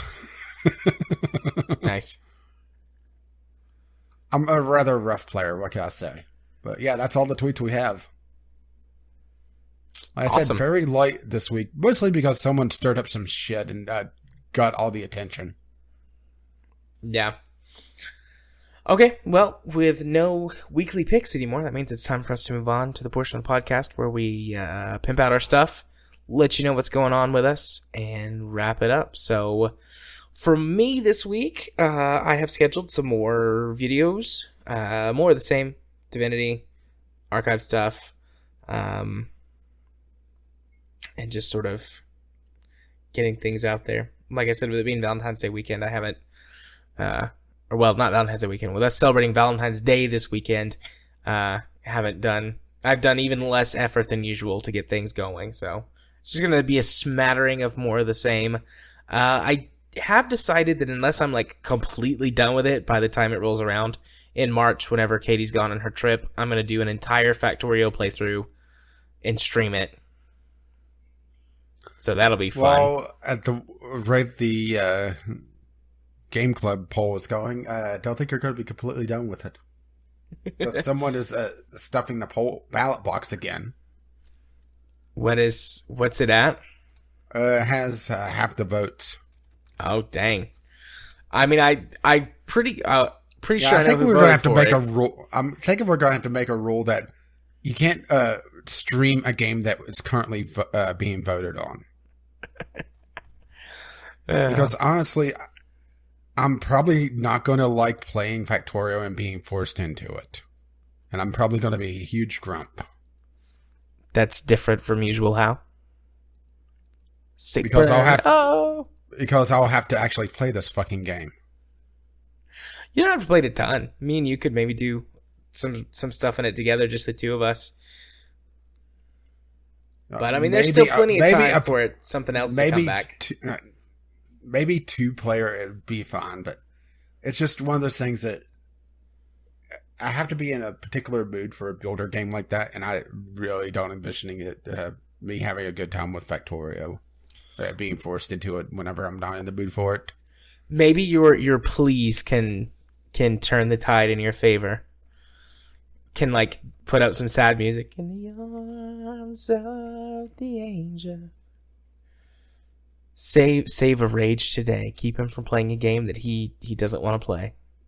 No, now they're just going to vote for Factorio even more because they want to hear me be a grump and hate on Factorio. So if you would champion a game on our list, which game would you champion? Honestly, I would go Valkyria Chronicles just because I haven't finished it. Did you almost say Factorio? No, Valkyria Chronicles. Okay, I thought you said like Factorio Chronicles. No, that's how dedicated you are. Oh, okay. All right, people. Can we turn this train around? Can we give Rach what he wants? Don't make me stuff the ballot box. I don't know if it's my personality or if I just happen to pick games that our audience mostly resonates with. But the fact that you just start streaming them. I haven't streamed all of them. But I did I was playing Factorio. Yeah. Anyways, but regardless, I think that mine have won, roughly half the time? Although I guess that would mean that yours would have won half the time too, so maybe it just feels like more to me. I don't know. I fucked up. Anyways. So yeah. Where was I? Oh, Twitter. If you want to follow me on Twitter, you can do so at JMA4707. There's really nothing going on your channel then. Yeah. Twitch, if you want to watch me stream games on Twitch, you can do so over at twitch.tv/jarthur4707. Even though I guess this will come out, well, it'll be before Friday. There's not going to be any streams this week. I have a conference to go to Wednesday, and I won't get back until late. And then Friday, we're celebrating Valentine's Day, so yeah, I'll put tweets out. I'll be hosting a Rocket League night on both Wednesday and Friday. So right? drop by the Discord, and we'll have fun. Yeah, do that. And then if you want to be friends with me on Steam, where you can talk to me about anything you want to talk about, politics, games, life, problems you got, you can just be my friend on Steam. My username is jarthur4707. Look forward to talking to you. And if you wish to let them know exactly what episode you're coming from, the password for this week is Porkins! Oh, and Porkins. You're adding to it. You're blaming me, and you're putting fuel on the fire. I do want to see Rogue One again, though, really bad. Whenever we're in like the Disney movie club, because you get like really cheap Disney movies, and we have a kid, so that makes sense. And since Star Wars is a Disney movie, we pre-ordered Rogue One for $5 or $6. And when I get it, and if you haven't seen it, I will be sure to. Allegedly, I'll slip a copy in the Dropbox for you. Then you can watch. You wouldn't do such a thing, would you? Well, I mean, hypothetically. Hypothetically, do you prefer subtitles on or off? I think it would be off. Hypothetically, of course. Of course. And, hypothetically, it might disseminate into the rest of our community. Maybe. Potentially. Possibly. But I wouldn't do such a thing as that. Maybe. Might do that for episode 7, too. Might. Hypothetically. Allegedly. Get me out of the hotbox rage. What are you doing? What I was also going to say, it also depends on how heavily Redbox is booked on that movie, because I tend to get a lot of 75% or higher off of a rental. I have no idea why they chase me so much. I get a lot of times a rental for 25 cents. I almost never get any codes. We got a few. I actually for got Christmas. one today. Hang on, I need to go check that, because I'm pretty sure I have one for you, because I'm not going to use it. But while I'm doing that, on my channel, Valiant Hearts is wrapping up, so that's going to be done by I think it's the end of next week. If not, then the week after that. And autocorrect sucks on Android. May I just put that right out there? Yeah. It never learns the words you want it to learn, but the one time you make a typo, it immediately remembers that word. Oh no, I have taught my Android phone to say fuck a lot. Nice. Yeah, I got a play pass for this week. Well, aren't you fancy? Actually, it doesn't have a code. It's just the advertisement. Sometimes it has a code in it. Oh, well. But, yeah, Valiant Hearts will be wrapping up before too long, so that means that I'll be having the choosing again, and I haven't decided on what I want yet. I think I want something a little bit more brain dead and fun, because Valiant Hearts did get a little heavy. Even though I did see the ending coming and it didn't hit me emotionally, it was getting I hate to call it a slog, but that dark play over a long period of time. Wasn't enjoying it all that much. Mm-hmm. If that makes any sense. That doesn't make sense. So I want something a little bit light. have to go through the library to try to figure out what, because, I have a lot of games on the short list. The short list is probably longer than some people's libraries. RimWorld is still ongoing. I'm due to record another batch of it probably tomorrow night after some Rocket League, because I don't want to record tonight because, my throat's a little scratchy, but also recording RimWorld for me is at least 3 hours and for a week's worth of content. Just breaks in between episodes, so it's just, But the colony of Dingy is going very well, actually, right now, which means something bad's about to happen. With the victims of circumstance. And, of course, the Vanity Original Sin is still ongoing. We hit the end of one major plot point and starting on another one.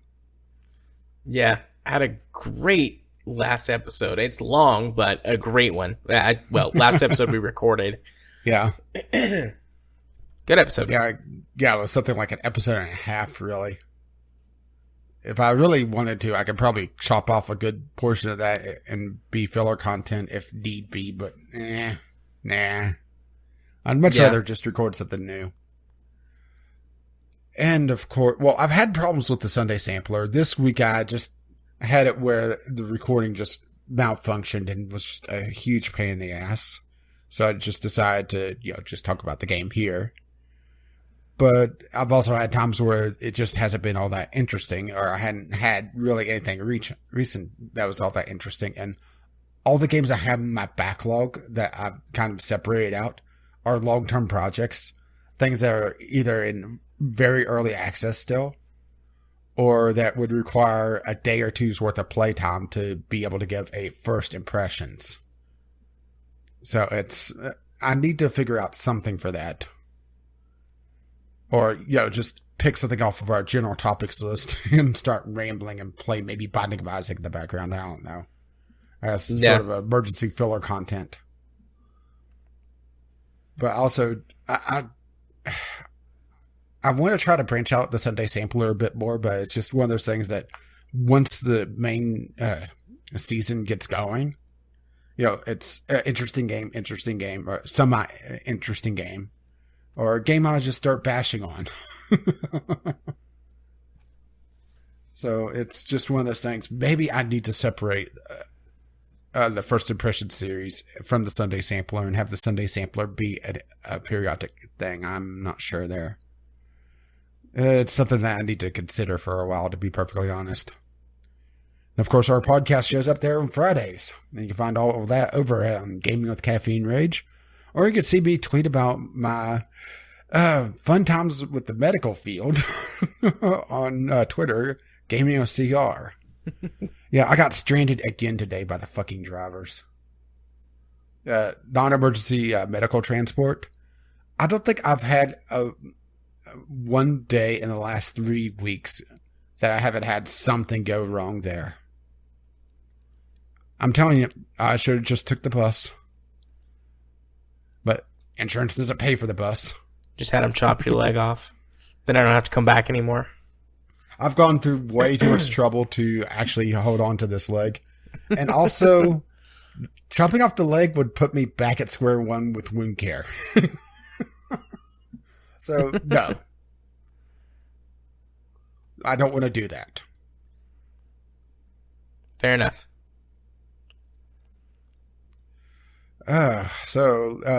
You can find if you're not listening to this through an RSS feed or iTunes or Google Play or wherever the hell else Jared's put this podcast, you can find our RSS feed over on vglpodcast.podbean.com or the services I just mentioned, Google Play or iTunes. You could reach us over at vglpodcast@gmail.com, assuming you've gotten this far in the podcast, or tweet us over at vglpodcast to figure out what the hell we talked about this week. If you wish to pay for this madness, or at least help pay for it, you can support us on our Patreon, patreon.com/vglpodcast. Our intro and outro music is On the Ground by Kevin McLeod. You can find his work at Computech.com. And get us the hell out of here, Jared. As always, this is the lovely music starts to roll across my voice. Bye-bye now. What the hell? Politics. Build a wall! And now for Star Wars.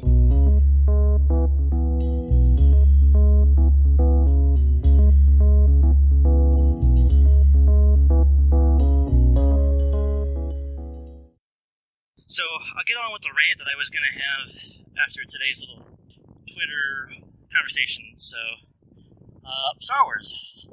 I'm sure everybody knows that I am quite the Star Wars nut. Star Wars was my, I don't really want to say it was my life growing up, but it was definitely where I went to more often than not, fiction-wise. I have a few short stories written under my belt that I wrote back in high school and just after. I don't know where they are, and maybe they will see the light of day, maybe not. But that's always been a thing of mine that I just absolutely love.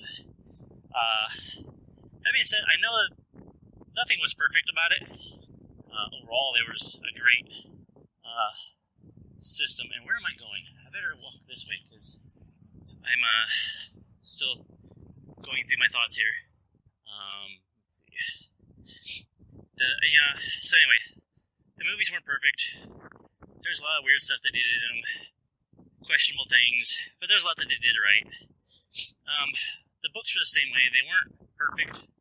There was some pretty weird stuff out there, but one thing that the books were great at was explaining some of the questions of the whole, plot holes that the movies created. So I could go on for hours about, all the stuff that happened in the Star Wars Legends canon, the extended universe. Some of it was good, some of it was bad, most of it was good. There was some of the movies that were centered around the key players, Luke, Leia, Han. But by and large, it was a way to introduce new life. Talon Card, Admiral Thrawn, Kyle Katarn, Quinlan Voss. If nobody knows who Quinlan Voss is, if you've seen the prequels, you've seen him. And that's kind of one of the interesting little stories, is he was a character in, a scene that somebody grabbed that idea of, this might be a cool character, and created, a whole comic book series out of him, and all kinds of lore that continued on through several books. And most recent one was, now I'm blanking on the name, Dark Disciple, with Asajj Ventress. So, excuse me.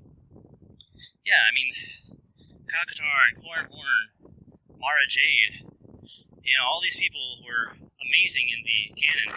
None of them ever made it in the movies, but some of them did. That being said, I do think that the breaking down of EU and turning into Legends canon, I will begrudgingly say that it is a good thing. It's a clean slate. That means that we get rid of some of the weird stuff, like the ferret people that Han Solo had to fight. I don't know all the details of it. I've just seen pictures, and it's weird. One good thing one good thing about having Disney in charge of everything is they know how to make a good overall branching storyline. Just if you want to have an example of that, just look at the Marvel MCU. With the wipe, now we just have 7 mainline movies, a spin-off movie as of right now, and 2 series just tie the whole stuff together. Whereas with the old Legends, there was numerous books, comic books, the cartoon, video games, all this stuff that was kind of sort of canon, but sometimes not so much. Some of it was overruled and overwritten. It got complicated. But there was good chances to explain away issues that were in the movies. just as well as there's some examples of the movies overruling the canon. So, perfect example that was the old storyline of just who Luke and Leia's mother was. There was a book, I can't remember which one it was. It was pretty old though, that basically described her as being a princess from, I'm kind of blanking because it's been a while. I want to say she was like a princess of a kind of a like almost a good witch tribe, kind of like the counter to the Night Sisters of Dathomir. So obviously we know that with the prequels that changed, and we found out who their mother was. So, but that's one case. Midichlorians is another one. You know, we had a reason why the Force was what the Force was, and it was good, and there was no issues. And then Episode 1 comes around, and all of a sudden midichlorians, and it made no sense. And they quietly slipped that under the rug and never mentioned it again. So, where am I in my notes here? Yes, I'm walking and talking, not paying attention to what I'm doing here. Anyway, I'll defend the Star Wars. Wow, I will defend Star Wars. I won't defend the Star Wars. Because if you ever seen that, that was weird. Anyway, I'll defend Star Wars just because it was such a big part of my childhood. Like I said before, I was strongly opposed to them wiping all of the canon and starting from scratch because it was throwing decades worth of story down the tubes. But now, after seeing Force Awakens come out and seeing what they've done with Rebels and Rogue One, I'm good with it. So it's a chance to kind of, like I said before, wipe the slate clean, kind of throw some new strands of plot between people that didn't exist before, and kind of clean up some of the stuff, and also introduce new storylines too. I mean, we've already been seeing that. Look at some of the prequel books. Well, not some prequels. The prequel book to Rogue One, Catalyst. I mean, that's when we first found out about Jin's parents, and it really helped flesh out who they are, what they did. You know, Rogue One just didn't really explain all that well. And some people say, oh, that's bad because, you know, that's bad plot development or bad character development. Well, not really. Because her parents weren't part of the story. That wasn't where the movie was supposed to be. It was supposed to be the here and now of those few days. Same can be said with, you know, the movies, all the other movies. Some of these characters just kind of showed up. Well, what's their story? Well, you know, maybe it's bad plot. You might think it's bad character development because these people were here and gone, but somebody took a liking to them and wrote a whole story about them, and there you go. Look at Boba Fett. Boba Fett had a crazy legacy of being an amazing bounty hunter and likable anti-hero. So, where am I at on the recording here? I've probably gone way over. Let's see. And I can't see because my phone locked. Okay, yeah. I'm gonna wrap it up here. But before I do, just a couple of things about some of the reasons why I am such a huge Star Wars fan is they managed to slip some nuances into it that you really have to kind of watch a couple times or so to really get it. One of the most recent ones that I want to highlight is in Force Awakens, and this is going to be spoiler territory if anybody hasn't seen it, but in Force Awakens, you see all throughout the movie Chewie and Han using the bowcaster and just sending stormtroopers halfway into orbit and annihilating them every time they pull the trigger. And at first glance, I thought, wow, that's kind of overkill, and that's kind of dumb. And then the first time I saw the movie, towards the end in the climax, when Chewie shoots Ben, I didn't catch it at first. It took the second showing, along with somebody to mention it, to realize that you have a weapon that is so powerful that it launches people 20 feet in the air. And then Ben gets hit, and he kind of shrugs it off. He kind of staggers a little bit, and that's it. Whiny a-hole or not, that's some power right there. So that's kind of foreshadowing that, yeah, he might be a whiny little kid, but he is no joke. So it'll be interesting to see what kind of comes out with him in the next couple of movies. The other example is the more recent one with Rogue One. When the pilots were trying to shoot up the walkers on Scarif, they were absolutely laying waste to all these walkers. You know, everything was weak. They were taking some, a few hits of blaster fire, and they're going down. Ionizing the legs to short out the servos and mechanisms to make them drop. All this stuff. And then you fast forward what would have been, in a timeline about maybe 3 years the most to, actually no, not even that, because it's only about 2 years between A New Hope and Empire Strikes Back, if that. Anyway, you get all these veteran pilots who have experience, or at least have working knowledge on how these things go down. And here comes these other walkers, and cakewalk, let's do the same thing. What the crap? It's not working. Shoot the legs. The leg's not working. It's 2 armor. Go for the neck. Nope, neck's armor too. Weird little things like that. I don't know. The nuances. There's so much stuff I could go on about in Rogue One that they purposely looked at the other movies and said, how can we link this to the other, to everything else in a way that makes sense? And they did it, and it worked. The more people look at it, there's a few issues that, this isn't quite making sense, but my response to that is give it time. Just like Legends canon, things can be explained. If you just look at the movies and that's it, yeah, things are going to matter too much, but pick up a book or two in a series, and tell me if you don't like some of the books.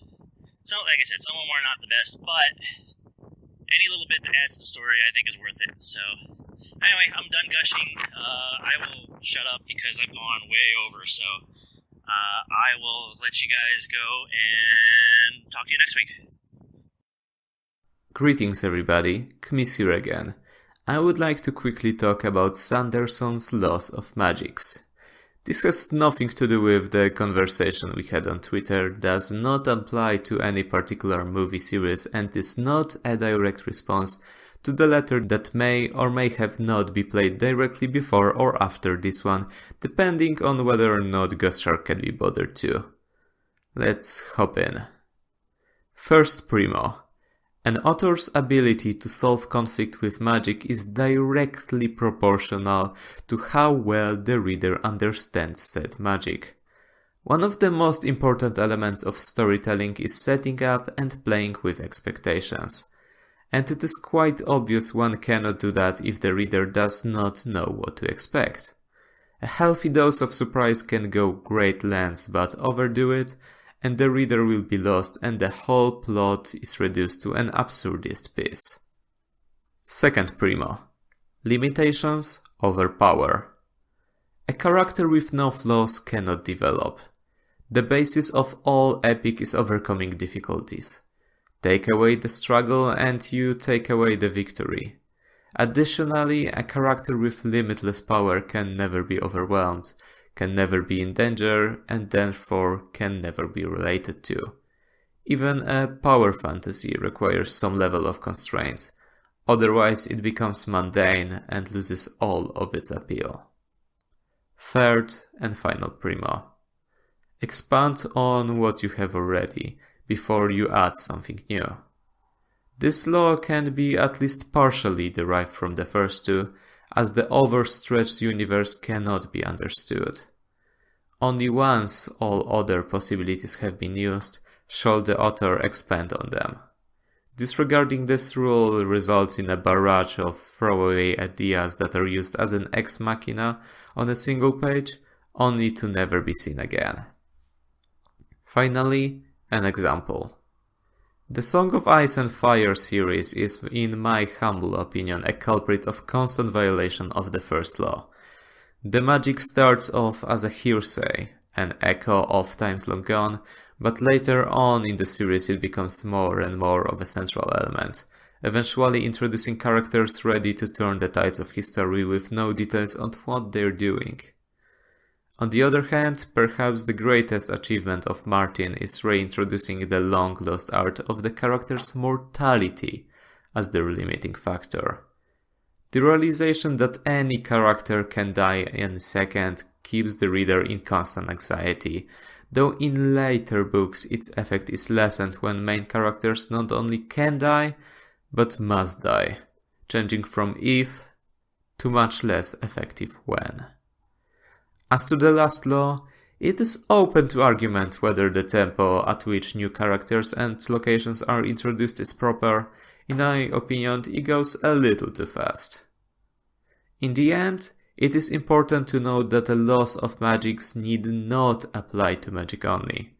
Instead, they are rules that govern storytelling itself, and can and should be used regardless of the setting, whenever a unique or ubiquitous mechanic is introduced, making it a universal tool every writer should know by heart. Kmis, Star